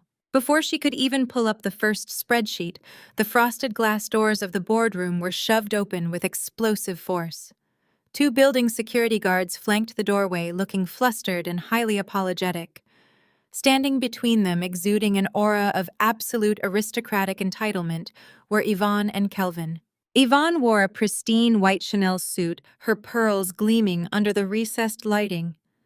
Kelvin stood beside her leaning on a silver-tipped walking cane he used purely for aesthetic authority. They had bypassed the lobby security, entirely using the sheer force of their wealthy, respectable appearances and decades of practiced arrogance. Kiara waved the security guards away with a flick of her wrist. The guards immediately retreated, pulling the heavy glass doors shut behind them, leaving Kiara alone with her parents in the soundproof room. "Have you completely lost your mind?" Yvonne demanded, her voice a sharp, piercing whip that shattered the quiet atmosphere of the boardroom. She marched up to the table, slamming her designer handbag down onto the obsidian surface. "I just received a hysterical phone call from Chloe. She said you froze Preston's accounts and seized his firm. You will call your bank right now and reverse this ridiculous stunt." Kiara did not reach for her phone. She kept her hands folded neatly, resting on the keyboard of her laptop. She looked at her mother, observing the genuine fury in Yvonne's perfectly made-up face. It was fascinating to witness how quickly her family mobilized to protect Chloe's comfort, even when it meant actively destroying Kiara's life. "Preston defaulted on his loans," Mother Kiara stated, her tone entirely devoid of emotion. "He over-leveraged his entire portfolio and relied on my firm to guarantee his reckless spending. He breached his contract. I simply stopped being his financial shield. That is business." "This is not business," Kelvin barked, stepping forward and striking the tip of his cane against the floor for emphasis. "This is a vindictive temper tantrum. You are acting out because your marriage failed. We raised you to be a rational, intelligent woman, Kiara, not a jealous child seeking petty revenge against her own blood." Jealous, Kiara repeated the word, tasting foreign and bitter. "You think I am jealous of a man who cheated on me and a sister who orchestrated the betrayal?" "Chloe did not orchestrate anything," Yvonne snapped, instantly rushing to defend her youngest daughter. "Chloe is a victim of circumstance. She and Jamal found comfort in each other because you neglected your duties as a wife. You were always too obsessed with these ledgers and these glass offices. You pushed Jamal away. You made him feel inadequate." Chloe simply stepped in and gave him the warmth and affection he was starved for. The sheer level of delusion was staggering. Kiara leaned back in her chair, studying the two people who had brought her into the world. They were actively rewriting reality right in front of her. They were transforming Chloe's malicious, calculated affair into an act of profound charity. "You are destroying this family's reputation," Kelvin added, his voice dropping into the deep, authoritative register he used to command boardrooms and intimidate rivals. "Do you have any idea how this looks to our peers? You are publicly humiliating Preston, and you are attacking a pregnant woman. You are making us look like savages. You will reinstate Preston's corporate backing immediately before the market close. You will release his accounts." "And what exactly do you expect me to do about my own estate?" Kiara asked, tilting her head slightly. "Because Jamal is currently trying to lay claim to the house I purchased with my own money.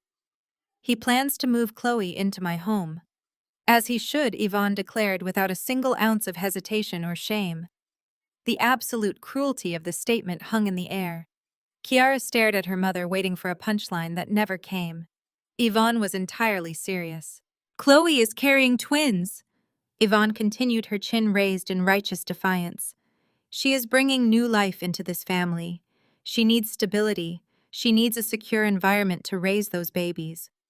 Preston's firm is currently unstable because of your reckless actions, so they cannot stay with him. Jamal is the father, and he has a right to provide for his children. You have massive property holdings, Kiara.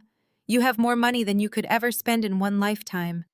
The absolute least you can do is sign the deed of that estate over to Chloe and Jamal. Consider it a down payment on the future of this family. You owe her that much after trying to ruin her husband's firm today." Kiara felt a cold, clinical detachment wash over her. It was a survival mechanism she had developed during childhood. Whenever Kelvin had praised Chloe for her radiant beauty and dismissed Kiara as the plain, overly serious sister, Kiara had retreated into numbers and logic. Whenever Yvonne had taken Chloe on lavish shopping sprees while telling Kiara to stay home and study, Kiara had learned to detach her emotions and focus on building her own independent empire. They had never viewed her as a daughter. They had only ever viewed her as a utility, a financial safety net they could deploy whenever their golden child stumbled. "You want me to hand over my home to the sister who slept with my husband?" Kiara clarified, ensuring she heard the demand correctly. "You want me to fund the man who betrayed me, and the woman who helped him do it." Kelvin slammed both hands flat onto the conference table, leaning over the obsidian surface to glare directly into Kiara's eyes. His face was twisted with contempt. "You have always been a selfish girl, Kiara," he sneered, his voice dripping with absolute disgust. "From the time you were a child, you only cared about yourself and your little bank accounts. You refused to share your toys, you refused to share your trust fund, and now you are refusing to share your wealth when your sister desperately needs it. You cannot even give a man a child. You are completely barren. The least you can do is fund the sister who can. Stop embarrassing this family and do your duty. You are going to sign over that estate, and you are going to restore Preston's credit lines right now." The silence that followed was absolute. The hum of the central air conditioning seemed to vanish. The distant sounds of the city traffic outside the high-rise windows faded away. Kiara sat perfectly still. She let Kelvin's brutal words hang in the space between them. She let the raw, unfiltered truth of their parental failure echo in the room. They truly believed she was less of a human being because she had not produced a child. They truly believed her entire worth was tied to her ability to generate capital for the people who actively despised her. They thought they could break her spirit by weaponizing her greatest insecurity. They thought calling her barren would force her to crumble into submission and sign away her empire just to buy a fraction of their affection. But they were operating on outdated intelligence. They were attacking a weakness that no longer existed because Kiara now possessed the ultimate unassailable truth. Kiara did not argue. She did not raise her voice to defend her honor. She did not shed a single tear for the parents who had just proven themselves to be completely morally bankrupt. She slowly reached out and grasped the edge of her laptop screen. With a smooth, deliberate motion, she pushed the screen down. The sharp click of the laptop closing sounded like a gavel striking a block. She reached down to the empty chair beside her where her leather briefcase sat. She opened the brass latch and pulled out a thick, heavy dossier. It was bound in black leather, the edges of the thick premium paper perfectly aligned. She placed the dossier on the table. She looked at Kelvin's furious face and Yvonne's impatient glare. With a single, effortless push, Kiara slid the heavy bound dossier across the smooth obsidian conference table. It glided silently, stopping exactly an inch from Kelvin's resting hands. Kelvin stared at the heavy black leather dossier resting just an inch from his manicured hands. A smug, victorious smile spread across his face, smoothing out the harsh, angry lines around his mouth. He genuinely believed he had won. He believed that his relentless verbal abuse, his targeted cruelty, and his absolute authority as the family patriarch had finally broken Kiara into total submission. He assumed the thick binder contained the transferred deed to her sprawling estate and the legal authorization required to restore Preston's ruined credit lines. He reached out and flipped open the heavy cardstock cover with a sharp, decisive flick of his wrist. Kelvin did not find a property deed. He did not find a letter of financial reinstatement. His eyes scanned the bold, aggressively printed legal header at the top of the first page. The color rapidly drained from his face, leaving his skin a sickly ashen gray. His triumphant smile collapsed into a slack-jawed expression of profound confusion. He blinked rapidly, staring at the document as if the words were written in a foreign language. "What is this?" Kelvin demanded, his voice losing all its previous booming authority. It was a raspy, uncertain whisper. "This is a promissory note. This is from 5 years ago." "It is a fully executed corporate bridge loan," Kiara clarified, her voice smooth and perfectly calibrated. "It is the exact contract you and Mother signed 5 years ago in my old office. You requested $250,000 in liquid capital. You explicitly stated it was a short-term bridge loan to cover the immediate vendor costs for Chloe's wedding to Preston. Yvonne crossed her arms over her pristine white Chanel suit, letting out a harsh, dismissive scoff. She rolled her eyes, looking at Kiara with absolute contempt. Are you seriously bringing this up right now? Yvonne snapped her tone, dripping with aristocratic entitlement. We are dealing with a family crisis, Kiara. Your sister is pregnant, and her husband is facing bankruptcy because of your petty temper tantrum, and you are sitting here trying to settle a 5-year-old wedding bill. Family does not keep score. That money was a gift to ensure your sister had the beautiful day she deserved. You knew we were temporarily illiquid at the time. We assumed you simply forgave the loan because it was the right thing to do. I am not a charity, Yvonne Kiara replied, using her mother's first name with chilling detachment. I am the chief executive officer of a wealth management firm. I do not issue gifts from my corporate accounts. I issue heavily vetted high-interest loans. You signed a legally binding contract guaranteeing the repayment of that $250,000 within 36 months. You defaulted on that timeline 2 years ago. I did not forgive the debt. I simply let the penalty interest compound in the background while I waited for the appropriate moment to collect. Kelvin slammed his fist onto the table, but the gesture lacked its usual power. You are out of your mind if you think we are paying you a single dime. We are your parents. No judge in Atlanta would ever enforce a predatory loan between a daughter and her family. You will be laughed out of court. I do not need to take you to court. Kelvin, Kiara stated, leaning forward slightly and resting her elbows on the cool obsidian surface of the table. I just need to collect my collateral. She gestured toward the dossier. Turn to the third tab. Kelvin's hands were visibly shaking as he fumbled with the heavy paper dividers. He flipped to the third section of the binder. He stared at the new set of documents, his breathing suddenly becoming shallow and rapid. Yvonne leaned over his shoulder, her eyes narrowing as she tried to comprehend the dense financial spreadsheets and property deeds laid out before them. You have always been incredibly careless with your investments, Kelvin Kiara explained, watching his absolute devastation unfold in real time. You desperately wanted to keep up with the billionaires at your country club. You took Preston's terrible advice and bought heavily into highly speculative commercial real estate ventures. But you did not have the liquid capital to make those plays, so you leveraged the only actual asset you possess. You used your pristine, fully paid-off estate in Buckhead as collateral for a series of massive high-risk mezzanine loans. What did you do?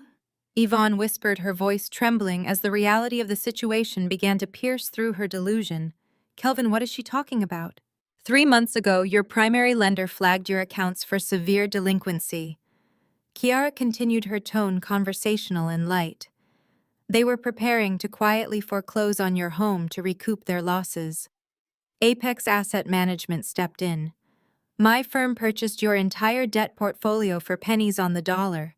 We own the paper, Kelvin. We hold the deed to your house. You cannot do this, Kelvin gasped, clutching his chest as if he were physically struggling to breathe.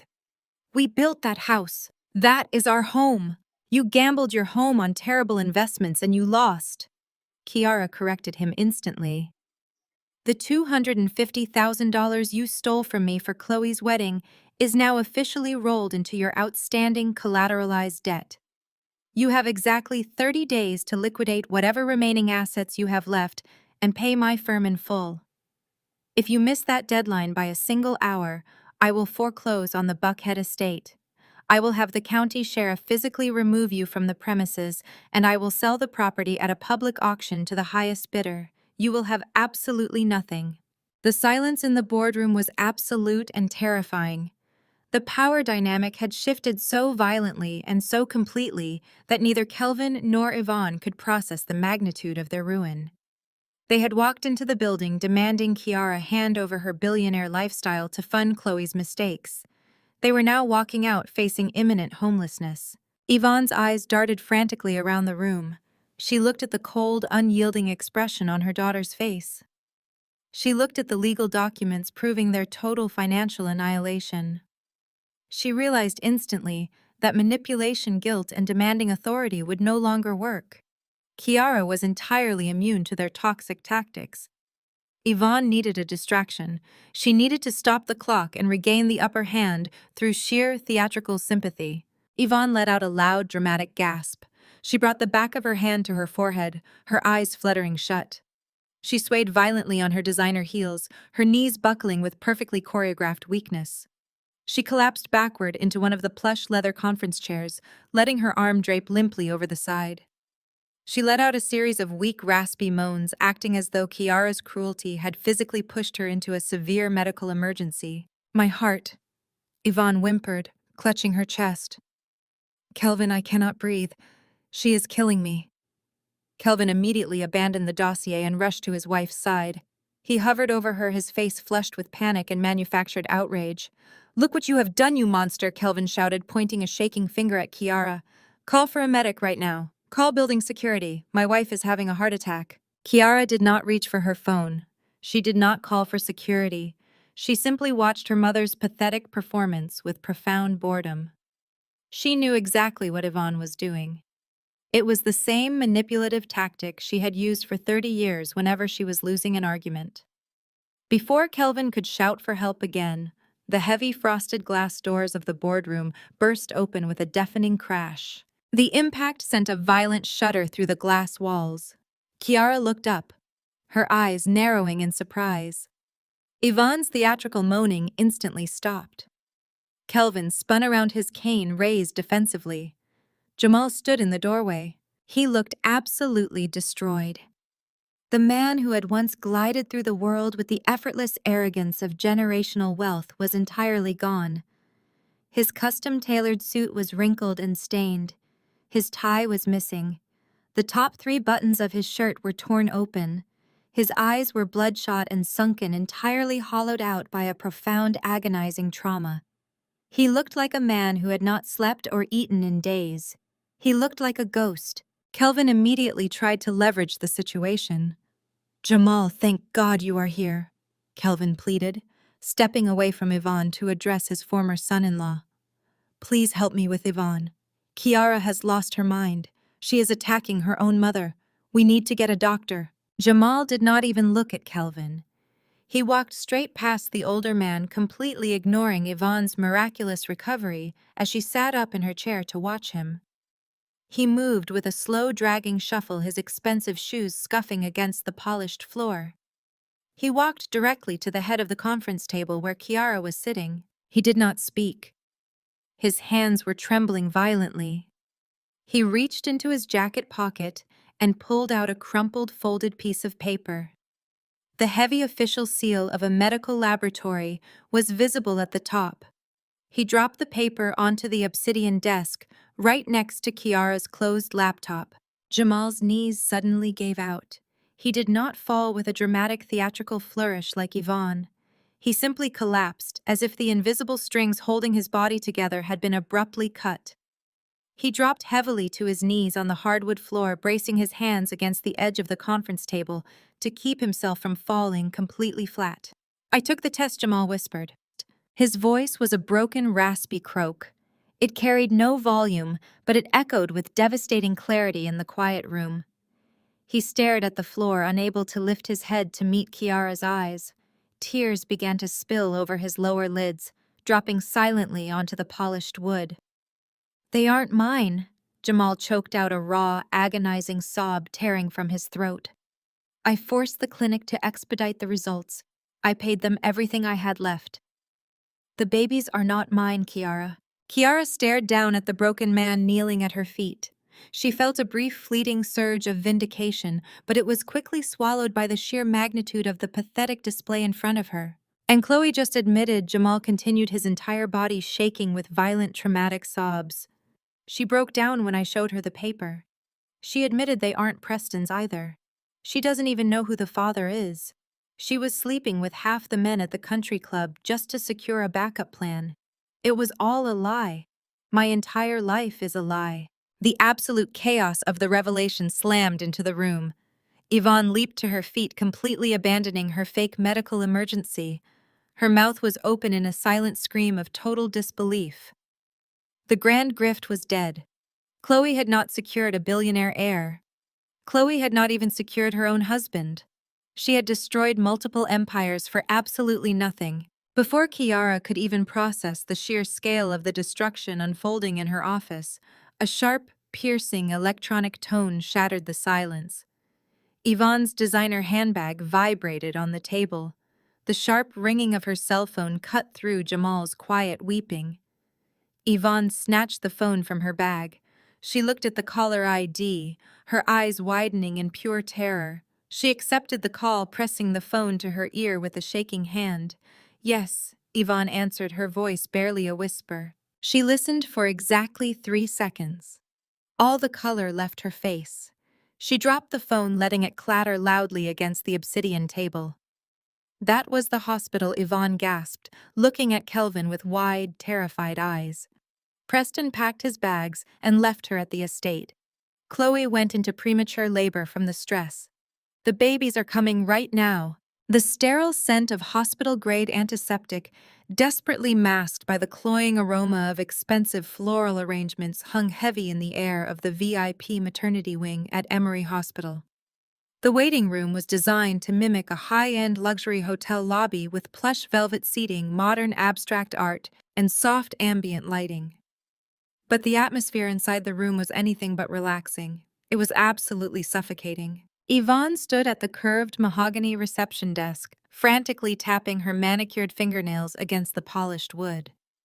She was trying desperately to project the image of a wealthy, commanding matriarch, but the slight tremor in her hands betrayed her internal panic. "I do not understand what you mean by declined," Yvonne snapped, leaning over the counter to glare at the deeply unbothered intake nurse. "Run the card again.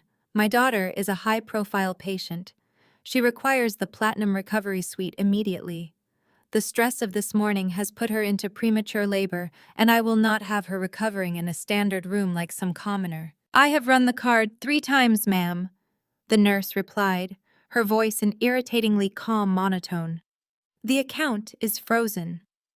Furthermore, the corporate insurance policy tied to your son-in-law's firm was flagged and suspended an hour ago. We require a valid credit card for a $50,000 deposit to secure the Platinum Maternity Suite, or we will have to transfer the patient to the standard public ward on the 4th floor." Yvonne swallowed hard, her face flushing a deep, mottled red. She knew exactly why Preston's cards were declining and why his insurance was suspended. Kiara had systematically dismantled his entire financial existence before lunch. And with Yvonne and Kelvin's own assets now seized under the threat of foreclosure, she did not have the liquid capital to pay the deposit herself. Across the room, Preston sat slumped on a velvet sofa, completely detached from the medical crisis unfolding just down the hall. He was not pacing. He was not asking the nurses for updates on his wife or the premature babies being delivered. He was furiously whispering to a sharp-looking man in a cheap suit who was balancing a leather portfolio on his knees. "File it under extreme infidelity and financial fraud," Preston hissed, jabbing his finger at a stack of freshly printed papers. "I want a total annulment if possible. If not, file for an immediate contested divorce." She lied about the paternity. "She tried to saddle me with another man's children to secure my assets. I want her cut off completely. Cancel her access to my personal accounts, cancel her car lease, and serve her the papers the second she is physically capable of holding a pen." "I can file the paperwork within the hour," Preston, his lawyer, replied smoothly. "But you need to understand your financial situation is currently catastrophic. Apex Asset Management seized your commercial holdings this morning. Your liquid capital is gone. You do not have the funds to pay my retainer, let alone wage a protracted legal war against your wife." Preston buried his face in his hands, pulling at his hair in absolute despair. The walls were closing in on him from every conceivable angle. Directly opposite Preston, Jamal sat rigidly in a high-backed leather chair, staring blankly at the beige wallpaper. He was entirely motionless, a hollow shell of the confident, arrogant man who had proudly flaunted his affair just yesterday. He had thrown away a fiercely loyal, brilliant billionaire wife for a woman who had played him for an absolute fool. Chloe had used him as a pawn to secure a trust fund payout, stringing him along with the promise of an heir. The crushing weight of his monumental stupidity pressed down on his chest, making it difficult to breathe. He had traded an empire for a handful of lies, and now he was walking away with absolutely nothing. The soft melodic chime of the private VIP elevator echoed through the tense waiting room. The polished steel doors slid open and the entire room collectively held its breath.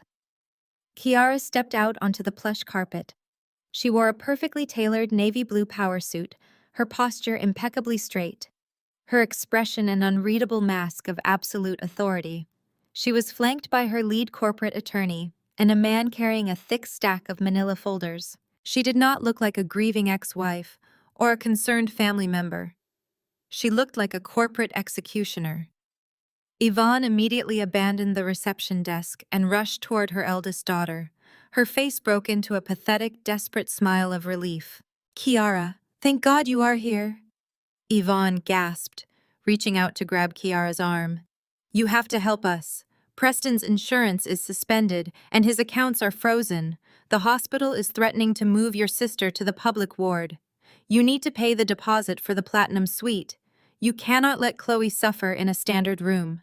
Kiara did not break her stride. She smoothly sidestepped her mother's grasping hands without breaking eye contact. "I am not here to pay for your sister's luxury hospital stay," Mother Kiara stated, her voice slicing through the quiet room like a scalpel. "I am here to collect." She walked directly past Yvonne and stopped in front of the velvet sofa where Preston was sitting.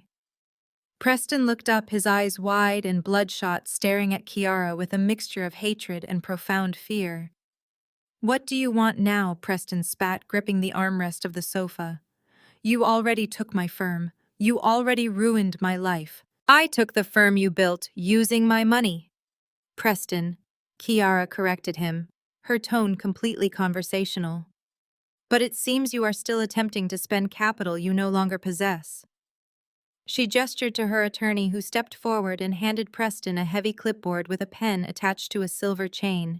"When your wife was admitted to this VIP wing an hour ago, she signed financial responsibility forms tying the billing to your corporate health insurance," Kiara explained. "Since my firm seized your corporate accounts this morning, your insurance is null and void. However, because Apex Asset Management legally owns the holding company that managed your corporate benefits, we are now the primary holders of the medical debt your wife is currently racking up by occupying a surgical suite in this luxury wing." Preston stared at the clipboard, his face draining of whatever color it had left. "What does this mean?" "It means you are currently incurring medical debt at a rate of roughly $2,000 an hour," Kiara replied smoothly. "Since you no longer have liquid capital or a firm to borrow against, my legal team has drafted a new promissory note. You will sign this document officially transferring the deed to your personal offshore investment account, the one you successfully hid from Chloe during your marriage, over to Apex Asset Management to cover this medical debt." "I am not signing that," Preston shouted, throwing the clipboard onto the glass coffee table. "That account is the only thing I have left. I am divorcing her. I am not paying for the birth of some random man's children." "If you do not sign it right now," Kiara countered, stepping closer and lowering her voice into a lethal whisper, "my attorneys will immediately notify the hospital administration that your account is entirely insolvent. They will halt all VIP services immediately. They will transfer your wife mid-labor into the crowded public ward, and they will sue you personally for the fraud of checking into a private wing without the means to pay. You will leave this hospital in handcuffs, Preston. Sign the paper." Preston looked at his own lawyer, hoping for a lifeline. His lawyer simply nodded grimly, confirming Kiara's absolute legal dominance. With a shaking hand, Preston picked up the pen and violently scribbled his signature across the bottom of the page, signing away his final safety net. Kiara took the clipboard back and handed it to her attorney. "Kiara." The voice was broken and raspy. Kiara turned slowly. Jamal had risen from his chair and was walking toward her. He looked completely shattered. The arrogant, defiant man who had publicly humiliated her in front of 50 people was entirely gone. Jamal stopped a few feet away from her, his hands trembling at his sides. "I was a fool," Jamal whispered, tears shining in his bloodshot eyes. "I threw away the best thing that ever happened to me. She played me Kiara. She played both of us. I took the paternity test, and the babies are not mine. I have absolutely nothing left. I know I do not deserve it, but please tell me there is some way we can fix this. Please tell me you can find it in your heart to forgive me." Kiara looked at the man she had loved for 7 years. She searched her own heart, expecting to find a lingering spark of affection, or perhaps a sharp pang of lingering grief. But she felt absolutely nothing. The void he had left behind was entirely filled with her own reclaimed power. "We are no longer married," Jamal Kiara said, her voice perfectly steady and devoid of any malice. "You made your choice when you stood on our patio and proudly claimed another woman's lies as your legacy. You did not lose everything, you willingly threw it away. There is a very distinct difference, and it is a difference you will have to live with for the rest of your life. Do not speak to me again unless my legal counsel is present." Jamal flinched as if he had been physically struck. He took a staggering step backward, completely destroyed by the absolute finality in her eyes. Before anyone else could speak, the soft melodic chime of the VIP elevator echoed through the waiting room once again. The heavy steel doors slid open. A man stepped out onto the plush carpet. He was tall, with broad shoulders and a rugged, deeply tanned face. He was not wearing a corporate suit. He wore dark denim jeans and a fitted black button-down shirt, with the sleeves rolled up, revealing forearms corded with thick muscle. In his right hand, he held a massive, incredibly expensive bouquet of rare purple orchids. The entire room fell completely silent. Yvonne, Preston, and Jamal turned to stare at the stranger. The man did not look at any of them. He walked directly past Kiara's legal team and approached the mahogany reception desk with supreme confidence. "Excuse me," the man said, addressing the intake nurse, his voice a deep, resonant baritone that carried effortlessly across the room. "I was told Chloe Preston was admitted here. I heard my babies are coming early and I need to see her immediately." The man standing in the doorway was Arthur Vance. He was 60 years old with perfectly coiffed silver hair and the kind of rugged, aggressively maintained physique that cost hundreds of thousands of dollars in personal trainers and private chefs. The dark denim jeans and fitted black shirt were a deliberate stylistic choice, a casual weekend uniform meant to project youthful virility. The rare purple orchids in his massive hand looked violently bright against the sterile beige wallpaper of the Emory Hospital waiting room. Preston remained frozen on the velvet sofa, his mouth hanging slightly open. His eyes darted from the purple orchids to the rugged face of the man holding them. A sickening wave of nausea violently twisted Preston's stomach. He recognized the man instantly. Every broker in Atlanta recognized Arthur Vance. He was the senior managing partner at Vanguard Real Estate. He was the absolute, undisputed king of the commercial property sector. He was the man who signed Preston's paychecks. He was Preston's boss. Arthur Vance did not even glance in Preston's direction. He did not look at Jamal, who was still kneeling on the floor. He did not acknowledge Kiara or her team of corporate attorneys.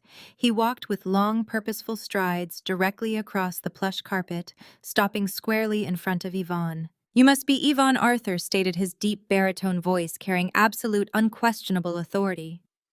"Chloe mentioned you often, usually when she was explaining why she needed another wire transfer to cover a shopping spree." Yvonne stared up at the towering, silver-haired billionaire, her entire perfectly manicured facade crumbling into microscopic pieces. She clutched her designer handbag against her chest, her mouth opening and closing without producing a single sound. The grand, aristocratic matriarch, who had spent the last hour demanding luxury suites and corporate reinstatements, was utterly paralyzed by the sheer, overwhelming presence of actual, undeniable power. Arthur did not wait for an introduction. He shifted the massive bouquet of orchids to his left arm and reached into the back pocket of his denim jeans. He pulled out a thick, heavy manila envelope and held it out. When Yvonne failed to take it, he simply dropped it onto the glass coffee table with a sharp, definitive slap.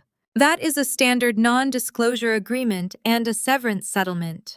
Arthur explained, his tone as casual as if he were ordering a cup of coffee. "I am a married man, Yvonne.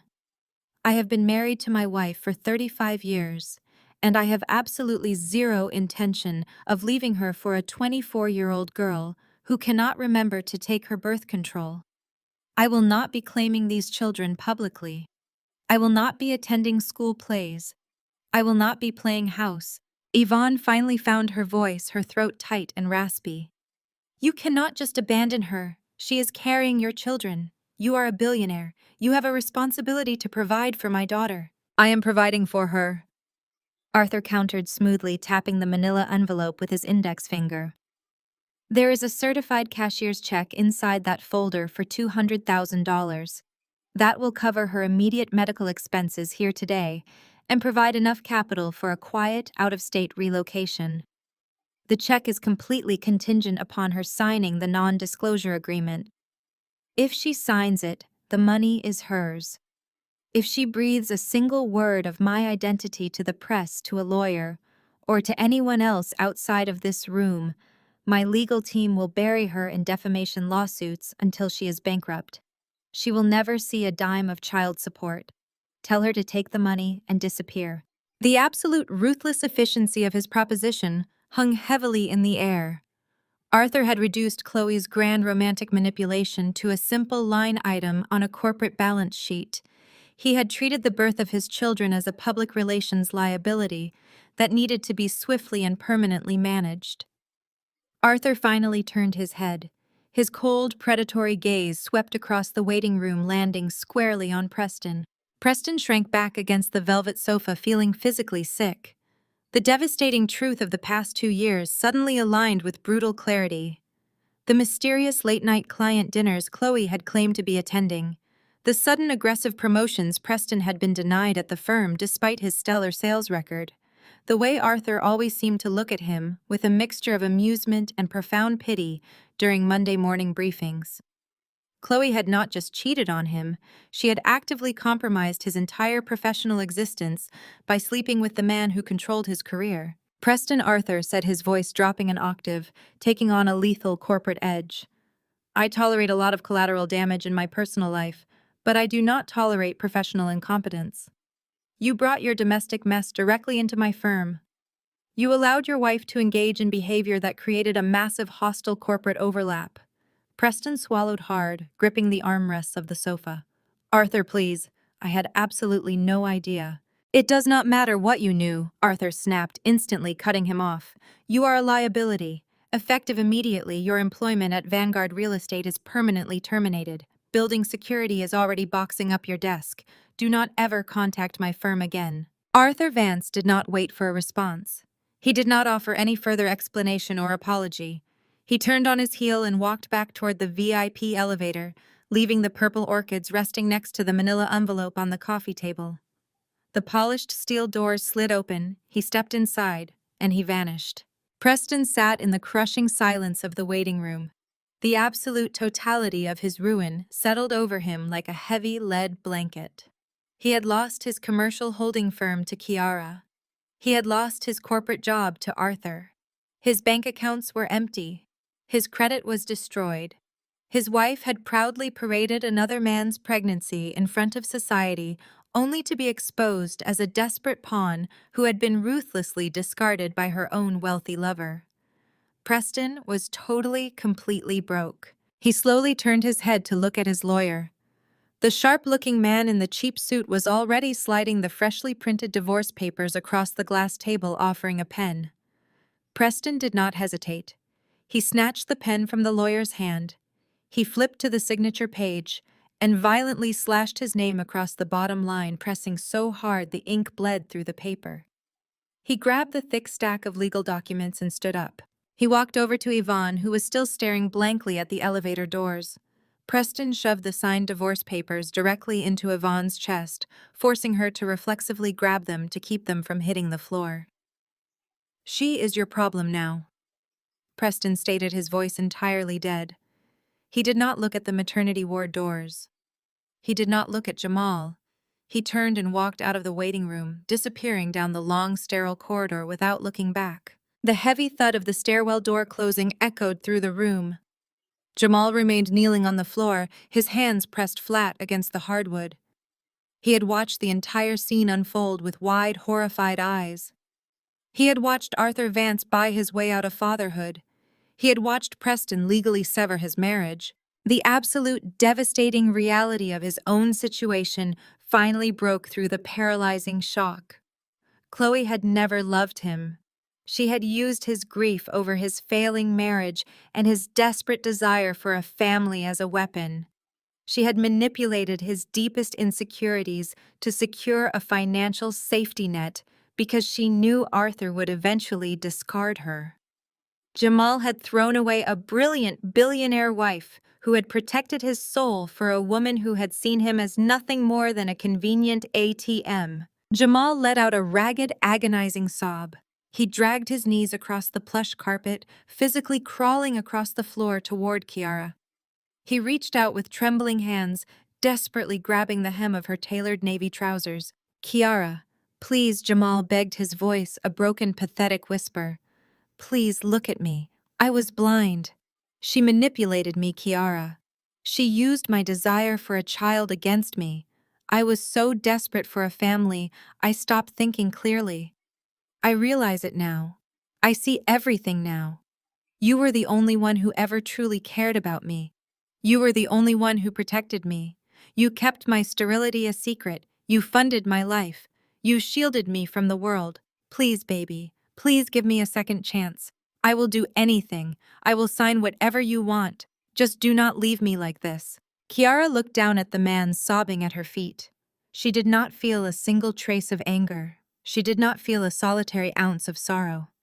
The emotional tether that had bound her to Jamal for 11 years had been completely, permanently severed. She calmly reached down and gently pried his trembling fingers off the fabric of her trousers. She stood up perfectly straight. She casually raised her arms and meticulously adjusted the crisp white cuffs of her silk blouse, pulling them down to rest perfectly beneath the sleeves of her designer coat. She smoothed the lapels with absolute tranquil precision. "I told you I signed the divorce papers," Jamal, Kiara said, her voice echoing perfectly clear and cold in the silent room. "I never said I was sorry." She did not wait for his response. She did not look at Yvonne, who had finally collapsed into a nearby chair, weeping uncontrollably, while clutching the manila envelope and the divorce papers to her chest. Kiara turned her back on her broken ex-husband and her weeping mother. She signaled to her legal team with a brief nod and walked toward the VIP elevator. The steel doors slid open, welcoming her inside. She turned around to face the waiting room one last time as the doors slowly glided shut, permanently sealing the toxic wreckage of her family behind her. The elevator descended swiftly, carrying her away from the drama, the lies, and the absolute pathetic desperation of the people who had tried to destroy her. The doors opened into the expansive marble lobby of Emory Hospital. Kiara walked past the security desks and the bustling crowds, moving with the effortless, powerful stride of a woman who owned her entire world. She stepped through the sliding automatic glass doors and walked out into the bright, warm Atlanta sunlight. The afternoon air was crisp and clear. Parked directly at the curb, idling smoothly, was her pristine black Maybach.